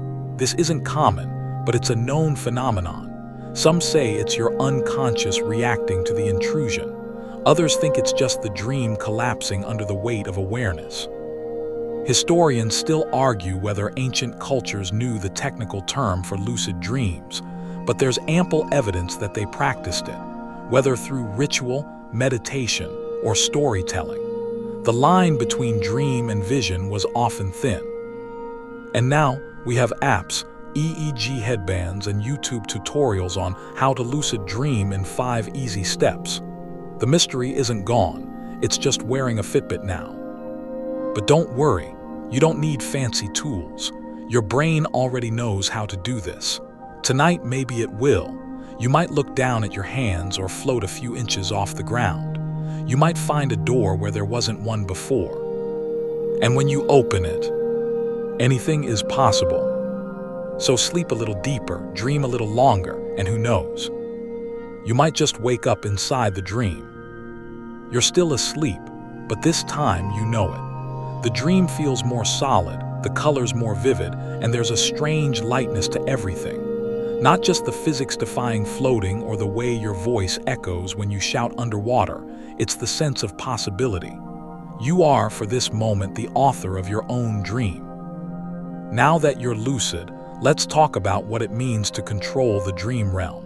And no, you don't need to be a mystical monk or a seasoned gamer.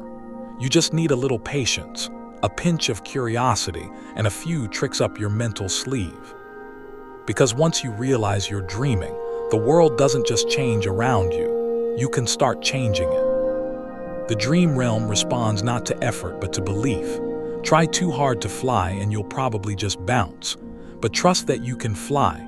You'll lift off like gravity was a polite suggestion. That's the paradox of lucid control. The more you force, the more unstable the dream becomes. The more you trust, the more it opens like a story written just for you. So what can you do once you're lucid? Let's start simple. Flying is the most common first attempt. Just think about it, and sometimes that's enough. If not, jumping off a dream cliff or sprouting wings might do the trick. Teleporting is another favorite. Want to be somewhere else? Spin in place and imagine your destination, or open a door with a clear image in your mind of what's on the other side. Summoning a person or object, try saying out loud, "When I turn around, they'll be here." And lo and behold, sometimes they are.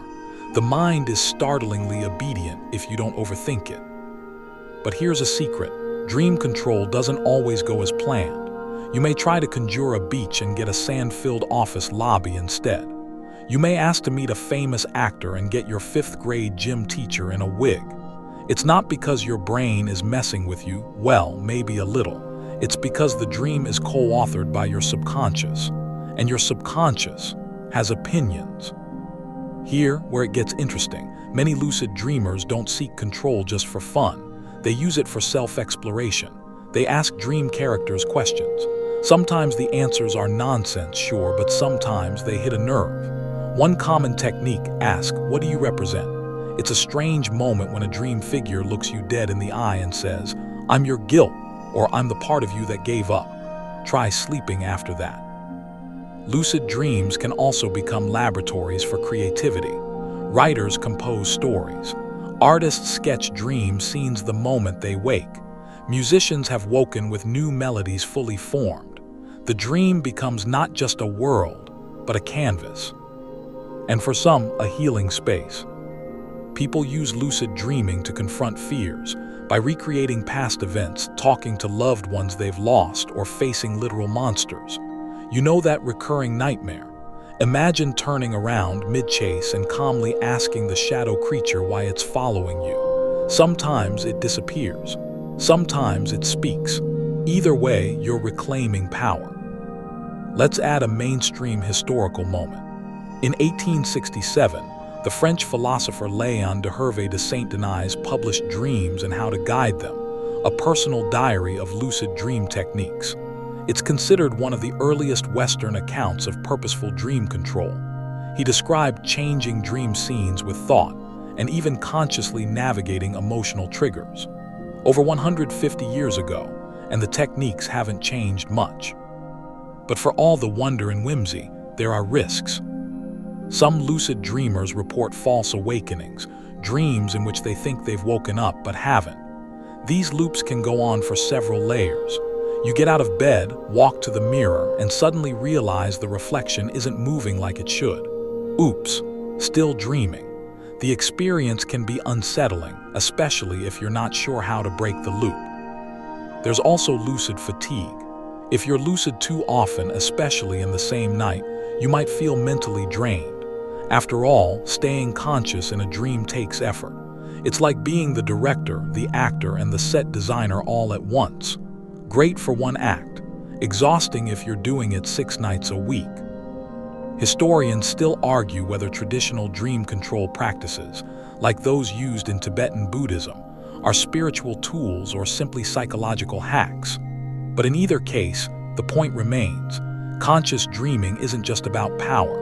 It's about awareness, the ability to witness the mind in motion, to see your inner world not as a random swirl of symbols, but as a playground for insight. Some dreamers develop elaborate routines. They create dream homes they return to, familiar landscapes, recurring characters, a library full of knowledge, a sanctuary made of light. These spaces can become as emotionally real as any waking memory. And yet here, the twist, many lucid dreamers eventually stop trying to control everything. The novelty wears off. They find themselves simply walking through the dream, letting it unfold, watching with curiosity rather than command. Because sometimes the most profound discoveries come when you stop scripting and just observe.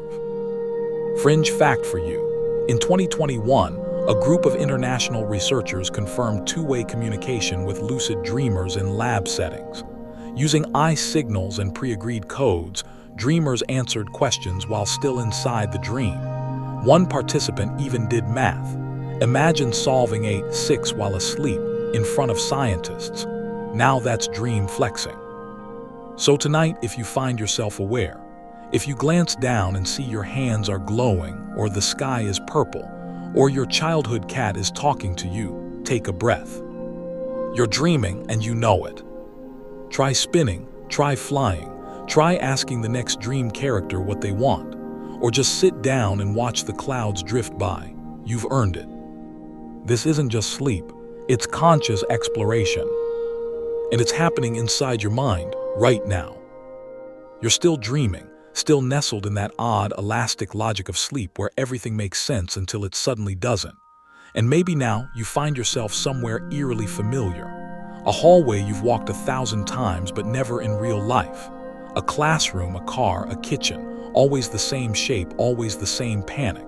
You're back in that recurring dream again. And just like always, you're late, unprepared, and wait, why are you naked? Ah yes, the peculiar loops of repetition in the dream world. While most dreams drift away like morning mist, recurring dreams are the clingy friends of the subconscious. They show up again and again, sometimes unchanged, sometimes with small, unsettling tweaks. And even if you forget them for years, they have a way of returning the moment life feels unstable again. Like an emotional smoke alarm, going off whether you want it to or not. So what gives? Why does your brain rerun the same internal soap operas, night after night, year after year? Researchers think recurring dreams are often tied to unresolved psychological conflict. They're your mind's way of flagging the emotional emails you keep ignoring. Stress, trauma, anxiety, guilt. These themes often disguise themselves as symbolic loops. You're back in school because you feel unprepared. You're missing a flight because you're avoiding a decision. You're naked in public because, well, take your pick. Vulnerability, exposure, social dread, your call. Historians still argue whether early dream interpreters recognized recurrence as meaningful or just a cosmic joke. In ancient Egypt, some scrolls suggested that repeated dreams indicated the gods were being especially insistent. Dreamt of fish again. Pay attention, my guy. Modern psychology is a little more grounded, sort of. Carl Jung believed that recurring dreams reflected aspects of the self that hadn't been fully integrated. Think of it like a shadow knocking politely on the door, night after night, for years. Eventually, it stops knocking and just kicks the door in. And here's the thing, most recurring dreams are stress dreams, being chased, teeth falling out, falling from great heights, taking an exam you didn't study for. They come in endless variations, but they all share one trait: powerlessness. That's no accident. These dreams are emotional rehearsals for scenarios where you lack control.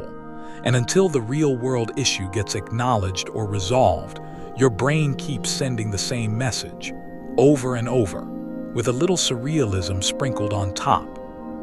But what about the symbols themselves? Let's talk about a few of the big ones. Teeth falling out, the granddaddy of recurring dream themes. Some say it's about vanity. Others link it to anxiety about control or communication. Freud probably had opinions. You're lucky we're not asking him. Being chased, you might not know who or what is chasing you, but the emotional imprint is clear. Fear, avoidance, danger. Usually, the chaser represents something you're trying to outrun, emotionally, mentally, existentially. Unprepared for a test, you haven't studied. You can't find the room. You're back in school even though you're a full-grown adult with taxes and a favorite grocery store. This one screams insecurity, imposter syndrome, or a deep-seated fear of failure. Flying, then falling. This one varies. The flight might feel exhilarating, but the fall reminds you who's really in charge. Control gained, then lost. It's your brain staging a short play about freedom and consequence. Losing something important, your phone, your baby, your dog, your actual hands. These dreams often come when we're overwhelmed or fearful of losing something in real life, even if it's just our sense of self. Recurring dreams also tend to happen more frequently during times of change or instability. Starting a new job, breaking up, moving across the country. Cue the dream where your house turns into an underwater maze and your ex is judging your swimming technique. Let's throw in a fringe fact here. Some anthropologists believe that recurring dreams may have served an adaptive evolutionary purpose. The idea is that dreaming about danger repeatedly, especially the same danger, helped our ancestors mentally rehearse survival strategies. So if you dreamed of being attacked by wolves every night, maybe you'd be a little sharper next time one showed up for real. Weirdly enough, not all recurring dreams are negative. Some people report recurring dream locations that are peaceful, even sacred. A beach that doesn't exist, a forest trail they've never walked in waking life. These dreamscapes can become emotional landmarks, places the mind returns to for comfort or reflection. It's like your brain built its own cottage in the middle of nowhere. Other recurring dreams are symbol loops, specific images or motifs that appear in different forms. Maybe it's always raining, or clocks are always melting, or you keep finding keys but never the lock they belong to. Your brain loves a motif. It's basically a subconscious film director. So what do you do with a recurring dream? Step 1, notice it. Write it down. Pay attention to patterns. Are you always late, always silent, always searching? Step 2, respond. If you become lucid during a recurring dream, and many do over time, try interacting with it. Ask the shadow why it's chasing you. Turn around in the dream. Change the script. Even if it doesn't work, the act of trying changes your relationship to the pattern. Therapists sometimes recommend dream journaling as a tool for breaking the cycle. The more attention you give a recurring dream in waking life, the more likely it is to shift, evolve, or dissolve entirely. Ignoring it, that's the fastest way to keep it stuck on repeat. And here's the gentle truth. The dream might not stop until you're ready to hear it. Not fully, not deeply, not with both eyes open and both feet on the ground. But that moment, when the dream finally changes, when the hallway leads somewhere new, when the test is canceled or you finally find your clothes, that moment feels like exhaling after years of holding your breath. So if tonight you find yourself walking the same old loop, don't be frustrated. Be curious. Maybe this time, something's different. Maybe this time, you're ready. You're still asleep, drifting in and out of dream layers, each one stranger than the last. One moment you're in a forest of glowing jellyfish, the next you're back in your own bed, but something feels wrong. You try to move, but your limbs won't cooperate. Your eyes flutter. There's pressure on your chest, a presence, watching, breathing. Welcome to the rougher edges of the dream world, where dreams don't just visit, they invade. Tonight, we're stepping into the world of sleep disorders and dream disruptions. While dreaming can be beautiful, bizarre, or even healing, sometimes the brain's nightly programming runs into glitches. And those glitches can be terrifying, confusing, or just flat-out inconvenient. Because when sleep gets strange enough, it stops being restful and starts getting clinical. Let's start with one of the most chilling, sleep paralysis. You've probably heard of it, maybe you've even lived it. It happens when your brain wakes up from REM sleep, but your body stays stuck in REM's natural paralysis. You're aware, but immobile, conscious, but frozen. Sometimes this lasts just a few seconds. Other times it stretches into what feels like a small eternity. And often it comes with visitors. Sleep paralysis is infamous for its hypnagogic hallucinations, dream fragments bleeding into waking perception. People report seeing shadowy figures, hearing whispers, feeling pressure on their chest, or sensing a sinister presence. The most famous, the old hag sitting on the chest, a legend found in cultures across the world. Historians still argue whether these consistent reports point to a shared psychological experience or something stranger.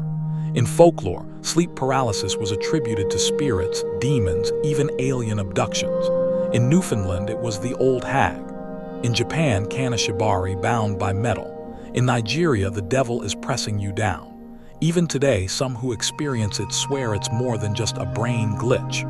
That presence, too real to be explained away. Science, of course, has theories. Sleep paralysis usually occurs during transitions between sleep stages, especially when REM is interrupted or mistimed.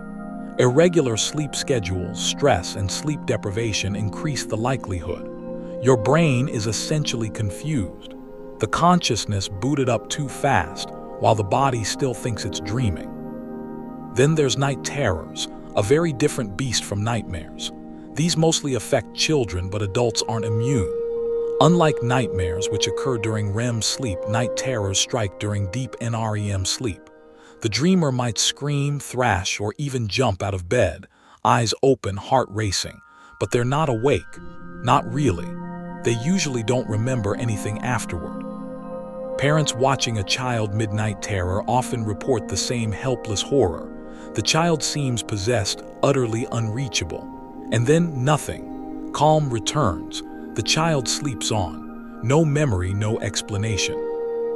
Another strange visitor in the sleep disorder family is REM sleep behavior disorder, RBD. We've touched on it before. It's when the paralysis that usually keeps you still during REM fails, and you start physically acting out your dreams. This can mean flailing, punching, shouting, even getting up and walking. And because REM dreams are often emotionally intense, the actions can be violent. Imagine dreaming you're fighting off an intruder, only to wake up and find you've accidentally punched a lamp, or worse, your bed partner. It's not common, but it's serious enough that sleep clinics now monitor for it, especially in older adults. Why? Because RBD is often an early sign of neurodegenerative diseases, like Parkinson's. That's right. Your dreams might be one of the first warning signs your brain sends out when something deeper is shifting. Then there's somnambulism, aka sleepwalking. This occurs during deep sleep, not REM, and involves partial arousal of motor function without full consciousness. Sleepwalkers can do surprisingly complex tasks, walking, dressing, even driving, without ever waking up. Most have no memory of their nocturnal adventures. It's the brain half awake, body on autopilot, soul still on vacation. And of course, there's sleep talking, which ranges from harmless mumbles to full conversations with the air. Sometimes the speech is nonsense. Sometimes it's oddly specific. In some rare cases, people have even confessed secrets mid-sleep. So maybe do start recording your partner if they insist they don't talk in their sleep, just in case. Now for a quirky little footnote. There's a rare disorder called sexsomnia. Yes, that's exactly what it sounds like, where individuals initiate sexual behavior while asleep, completely unaware. It's classified under parasomnias, and like other sleep disorders, it blurs the boundary between consciousness and automatic behavior. It's led to more than a few courtroom debates and a lot of awkward breakfasts. Let's not forget exploding head syndrome. No, your head doesn't actually explode. It's a harmless but jarring experience where a person hears a loud bang, like a gunshot or crash, just as they're falling asleep or waking up. It's not a dream. There's no pain, but the sound is real enough to jolt people awake in a panic. It's rare, but it happens. Science still isn't sure why. One theory, a hiccup in the brain's sleep-wake transitions. Another theory, your brain is just being dramatic. Then there are the more chronic disruptions. Insomnia, restless leg syndrome, sleep apnea, all of which wreak havoc on sleep cycles and reduce time spent in REM. Less REM means less dreaming, or at least less remembered dreaming. And over time, that loss can affect mood, memory, even immune function. Dreams are more than decoration, they're maintenance. One important detail: antidepressants and other medications can affect dreaming, sometimes dramatically. Many SSRIs, for example, suppress REM sleep. Others increase the intensity or vividness of dreams. Some people report losing dreams entirely after starting a medication. Others find their dreams become overwhelming or surreal. Again, your brain chemistry is part of the dream script. Historians have long noted that different eras interpreted sleep disturbances in wildly different ways. In the 1600s, vivid nightmares and sleepwalking were linked to witchcraft. In Victorian times, nervous sleep was considered a sign of moral or spiritual weakness. Today, we understand more about brain patterns, but the mystery remains. So tonight, as you sink deeper into sleep, just know, your brain is doing its best. Sometimes the wiring shorts out. Sometimes the boundaries between dreaming and waking get messy. Sometimes you meet a shadow you didn't invite, but most of the time you come back. You wake up, you stretch, you blink at the ceiling and slowly forget the dream, the fear, the flicker of movement that might have been nothing or everything. And maybe that's part of the magic. For all the glitches and ghost stories, your sleeping brain still resets itself, night after night. Because even when the dream gets weird, your mind is trying to heal. And somewhere, even in the shadows, it's working. You're still in that velvety dark of sleep, hovering between waves of memory, emotion, and symbol. The dream you're having now, it feels different somehow. More like a story passed down, less like a fleeting thought. The images are rich, the setting unfamiliar, yet you feel right at home. That's not just coincidence. You've drifted into the realm where culture dreams you as much as you dream yourself. Because while the biology of dreaming may be shared across the species, the way we understand those dreams, that's entirely shaped by culture. Different societies, different centuries, and different worldviews have all dreamed differently. Not because their brains were built differently, but because the meanings they gave to dreams were shaped by everything from religion to ritual to what they ate for dinner. Take the indigenous peoples of North America, for example. In many tribal cultures, dreams are not just personal events. They're communal, sacred, and deeply intertwined with identity. Among the Ojibwe, dreams are central to the vision quest, a rite of passage in which a young person fasts and isolates themselves to receive a dream or vision that will reveal their life path. The dream is considered a message, not from the subconscious, but from the spirit world. Similarly, the Navajo view dreams as connections to the holy people, spiritual beings who shape the balance of the world. Dreams are part of the spiritual ecosystem. They're not random. They're guidance, warnings, sometimes even healing tools. You don't just shrug off a strange dream. You might bring it to an elder or incorporate it into a ceremonial chant, like the night chant, a 9-day healing ceremony where dreams and songs intertwine.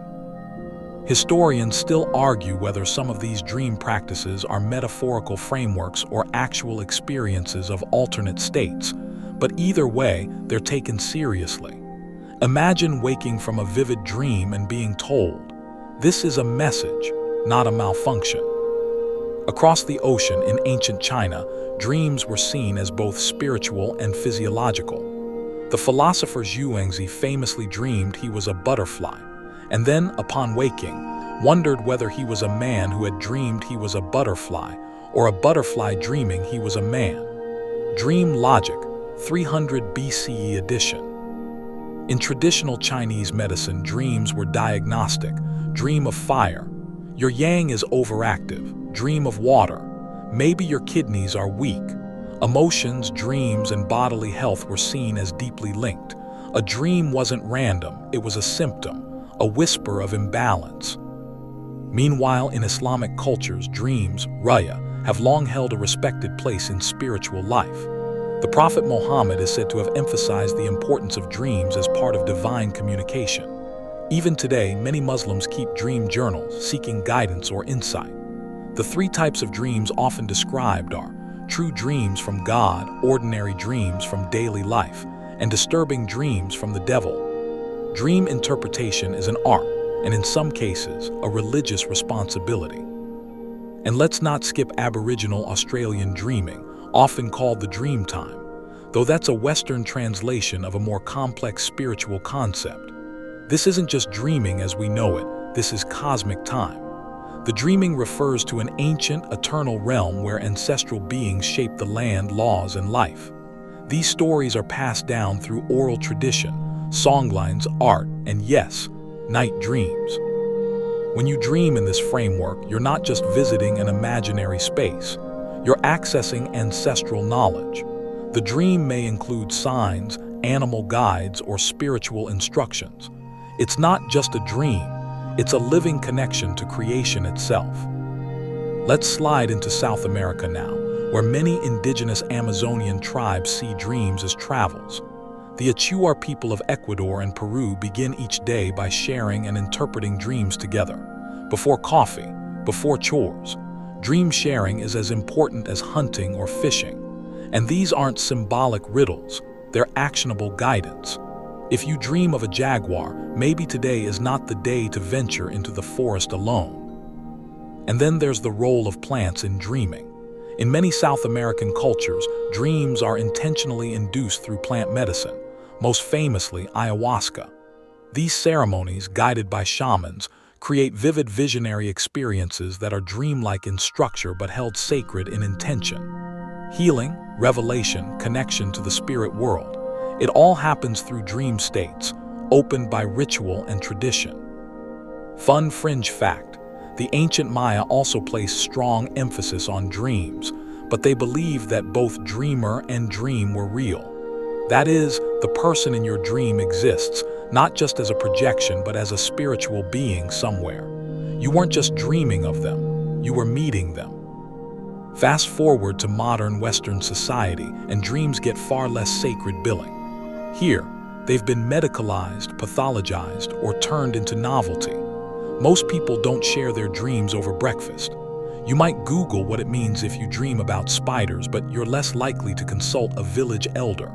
And unless you're in therapy or writing a screenplay, you're probably not analyzing your dreams much at all.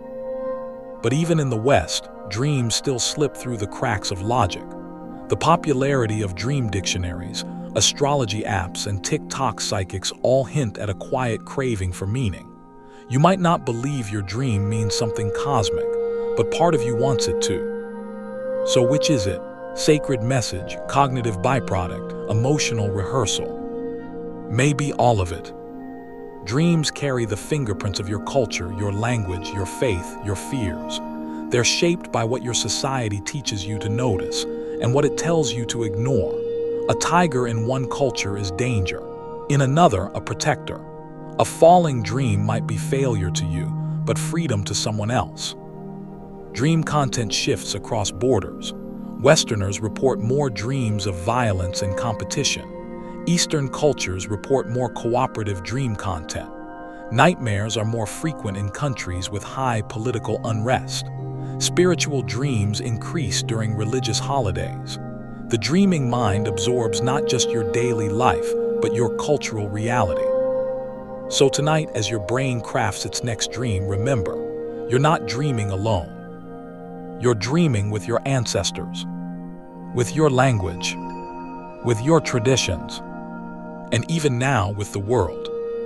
Maybe you're dreaming through your culture, or maybe it's dreaming through you. And now, still wrapped in sleep, your mind begins to feel the faintest tug of something new. Not emotion, not memory, but influence. A gentle breeze in the shape of a sound, or a flicker of color that doesn't seem to belong. Maybe you're dreaming of a desert, but you can hear waves. Maybe a voice is calling your name in the distance, and it sounds suspiciously like your alarm tone. Welcome to the edge of the future. Tonight, you're stepping into the strange, shimmering world of dream hacking. Yes, you heard that right. People are trying to hack dreams, not in the sci-fi, plug your brain into a computer matrix kind of way, yet, but in surprisingly real, increasingly precise ways that blur the line between subconscious imagination and conscious design. Let's start with a relatively simple method, targeted memory reactivation, or TMR. This is the practice of using subtle external cues, like sounds or smells, to influence the content of dreams, and it actually works. Hear how it goes. During the day, while you're learning something new, say, practicing piano or studying French, you're exposed to a particular sound, like a beep or tone. Then, while you're asleep and ideally in REM, researchers replay that same sound softly without waking you. The result? Your brain is more likely to replay the memory tied to that cue in your dream, and you'll perform better on the task the next day. It's not hypnosis, it's neuroscience, and it means your dreams can be nudged. This isn't just theoretical. TMR has been used to improve memory retention, help with PTSD therapy, encourage lucid dreaming, even help people forget unwanted memories, ethically controversial, but technically attempted. Fringe fact alert: One study used the smell of rotten eggs to influence dream content, and unsurprisingly, participants had more negative dreams. So yes, your nose is a backdoor into your dream engine. Candle companies take note. Smells, sounds, even tactile cues can all be woven into dreams. Wear a vibrating wristband and the buzz might become the rumble of a train in your dream. Hear rainfall through a sleep speaker, and suddenly you're walking through a lush jungle in your mind. Some people are already using this technology at home. Sleep mask headbands like the iBand Plus or Dormio claim to monitor your sleep cycle, then play gentle audio cues to trigger lucidity or deepen REM. You fall asleep to whispers like, "You are dreaming, you are dreaming," and with luck, your subconscious picks up the signal. And here, where it gets wild. With the Dormio system, researchers at MIT actually managed to influence hypnagogic dreams, those trippy, semi-coherent ones you have as you fall asleep. Using a microphone and audio prompts, they suggested themes like tree or rabbit just before the dream state. And guess what? Participants dreamed of trees and rabbits. Historians still argue whether these kinds of manipulations cross ethical lines. Are dreams a private space? Should they stay untouched? Or are they fair game for exploration, like any other frontier? Because if tech can steer your dreams, advertisers are going to want in, and they already have. In 2021, a group of sleep scientists published an open letter warning against consumer dream manipulation. Why? Because companies were already experimenting. One beer company launched a campaign encouraging people to fall asleep to a video montage synced with soothing music, and yes, product images, designed to make you dream of their brand. Harmless? Maybe. Creepy? Absolutely. Think about it. Dreams have always been your last safe space, a place untouched by ads. Imagine that space getting co-opted by jingles and logos. Still, when used responsibly, dream hacking opens up real therapeutic potential.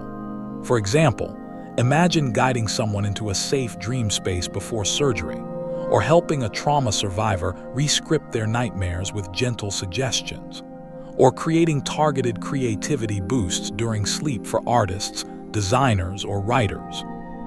And this isn't just for REM. Even lucid dreaming can be triggered with external tech. Some devices flash LED lights behind your eyelids when they detect REM, subtly alerting your dreaming brain.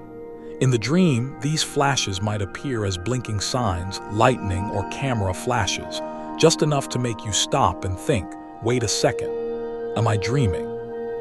Other dreamers use binaural beats, audio tones designed to influence brainwave frequencies, to deepen sleep or target certain sleep stages.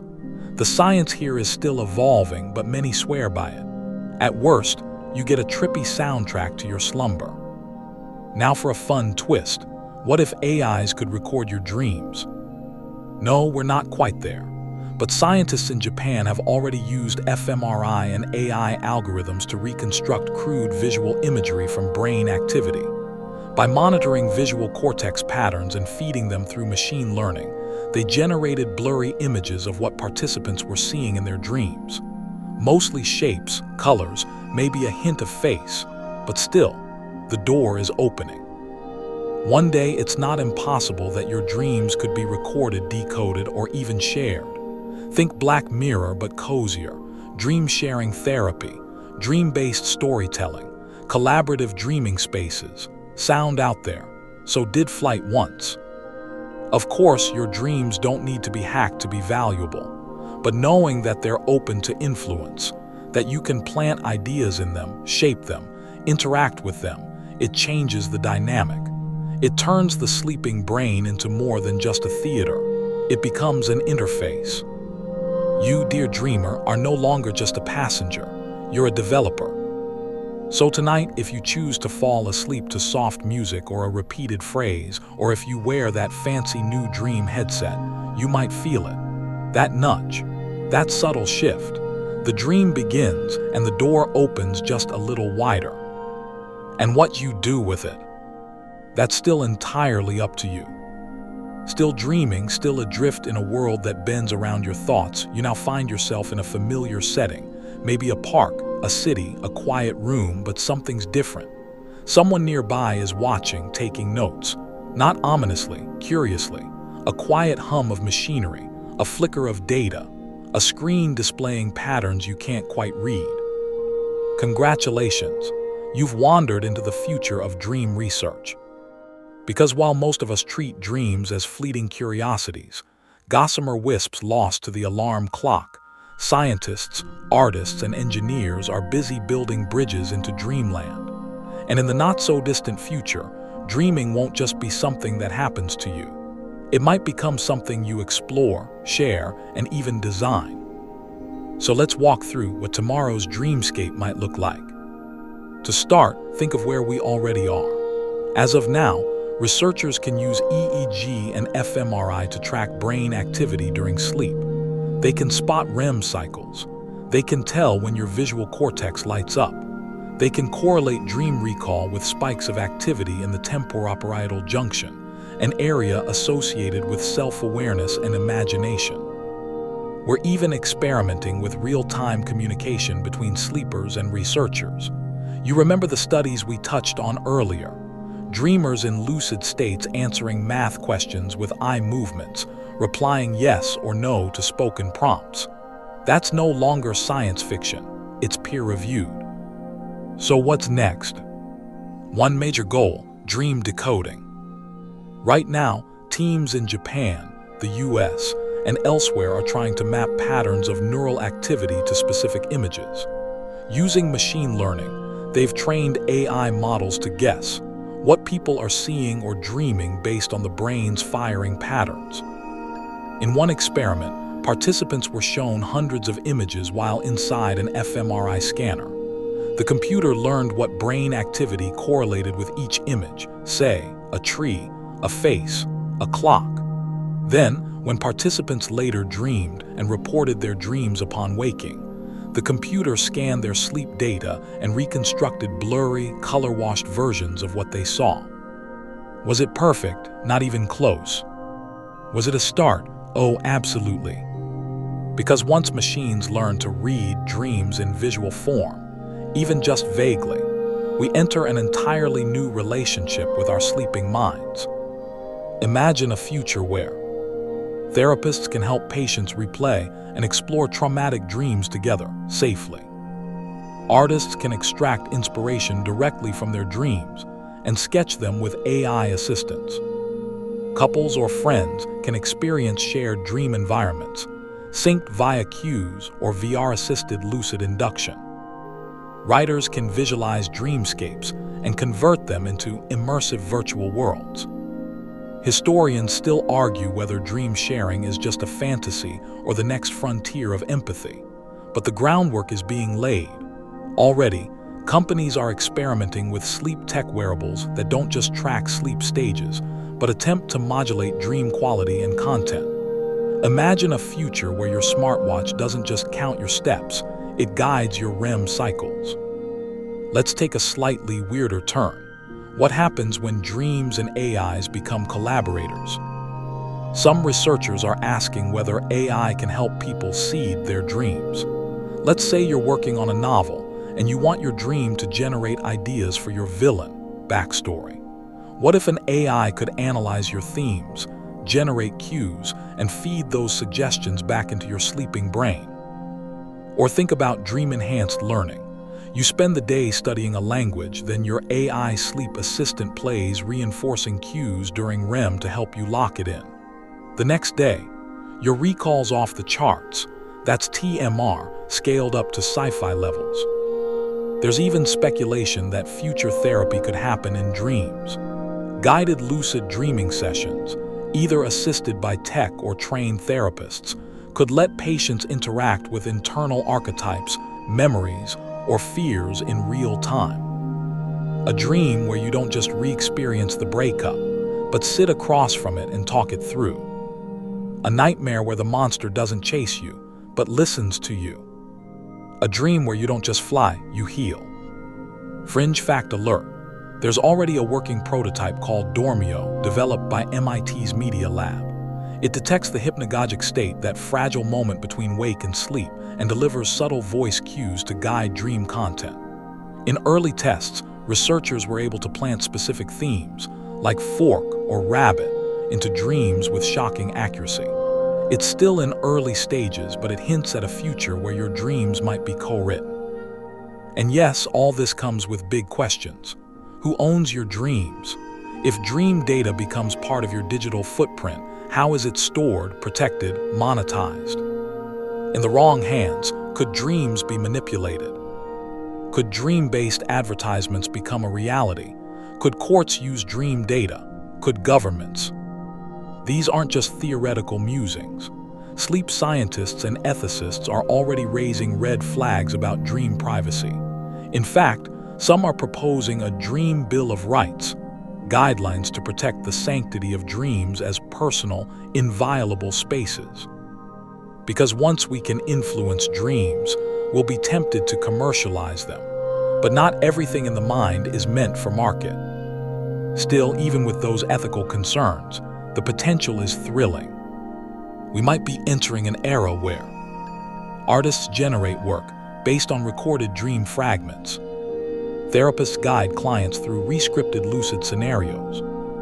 Dream retreats become a thing, weeks of guided sleep practice for healing or creativity. Lucid training becomes a mental fitness trend. And dream literacy becomes a core life skill, just like meditation or journaling. Because why should a third of our lives be left unexamined? You've spent countless nights in infinite worlds shaped by emotion, memory, and mystery. What if you could explore them on your terms? What if you could step back in, on purpose? And as dream science evolves, one thing becomes clear. The barrier between waking and sleeping consciousness is thinning. Slowly, softly, but steadily. So tonight, as you drift into your next REM cycle, just know you are a pioneer. Every dream you have is a message, a question, and maybe someday a map. And in the future, you might finally learn to read it. You're still nestled in sleep, tucked inside one last dream before morning creeps in. Maybe it's the kind that feels real, down to the sound of the wind, the weight of your body, the way a stranger's face holds something familiar. Or maybe it's nonsensical, a chaotic swirl of moments you'll forget before your feet hit the floor. But whatever you're dreaming, it's doing something essential. So here we are at the edge of the mystery, asking the question that's kept philosophers, scientists, artists, and spiritual seekers up at night, and often dreaming through the day. Why do we dream? After everything we've wandered through, REM cycles, ancient temples, floating jellyfish forests, Freud's questionable metaphors, and MIT dream-hacking robots, the honest answer: we still don't really know. That's right. After thousands of years and millions of nights, the definitive why of dreaming remains wrapped in fog. But we've got theories. Oh, we've got so many theories. You've heard some of them already. The threat simulation theory says dreams are a kind of biological training program, helping us rehearse danger and survive better in waking life. The memory consolidation theory sees dreaming as your brain's filing system, sorting data, deleting junk, and cross-referencing memories with emotional tags. The emotion regulation theory suggests dreams let us process complex feelings in a safe, low-stakes simulation. The activation synthesis model says dreaming is your brain trying to make sense of random neural static, slapping a plot on it so it feels coherent. And Jung, ever the mythic wanderer, believed dreams are messages from the unconscious, meant to guide us toward wholeness. Historians still argue whether any single theory captures the whole picture. More likely, dreams are multifunctional, a Swiss Army knife of mental, emotional, and maybe even spiritual processes. They restore, they reveal, they glitch, they guide. Some dreams make you laugh out loud when you wake. Others haunt you for years. Some change nothing. Others change everything. Think about that dream you still remember. Maybe it was a child's nightmare, a prophetic vision, or a floating moment of perfect peace. Maybe it gave you the courage to do something real, or maybe it still doesn't make sense, and that's okay. Because dreaming is not just what your brain does, it's what your life reflects when the world goes quiet. Across cultures, across centuries, dreams have been maps to inner truth, to prophecy, to creativity. Mirrors showing you things you ignore by daylight. Messengers, subtle, symbolic, stubborn. Theaters, where your mind tells stories it can't say out loud. Toolboxes for repair, rehearsal, regeneration. And maybe, just maybe, dreams are the bridge, the place where the waking self and the deep self shake hands under cover of night, where logic loosens, time bends, and the impossible becomes a sandbox for the soul. In modern life, dreams are often treated like fluff, nice to have but mostly forgettable. But take a step back and think about it. You spend nearly a third of your life asleep, and a huge portion of that dreaming. If this time were meaningless, why would evolution keep it around? Why would so many species, dogs, birds, rats, octopuses, do it too? Why would your brain, during REM, burn as much energy as it does while awake? Something is happening in there, something profound. So why do we dream? Maybe to prepare, maybe to process, maybe to imagine, maybe because, for a few hours each night, our minds deserve to wander unbound by gravity or guilt or Google calendars. Maybe because there's a part of us that can only speak in images, that can't explain itself with bullet points or spreadsheets, that needs metaphor, needs mystery.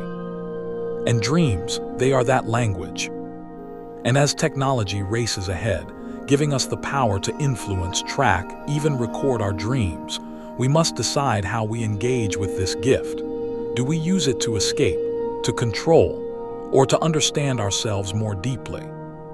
Because the dream world will always be waiting. Whether you guide your dreams or just let them roll, they're a part of you.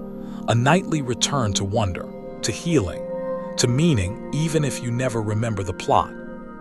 So as you drift into your next dream, don't try to solve it. Let it unfold. Let it show you something strange. Let it speak, even if all it says is nonsense in a language only you understand. Because why do we dream? Maybe because it's the only place we're truly free.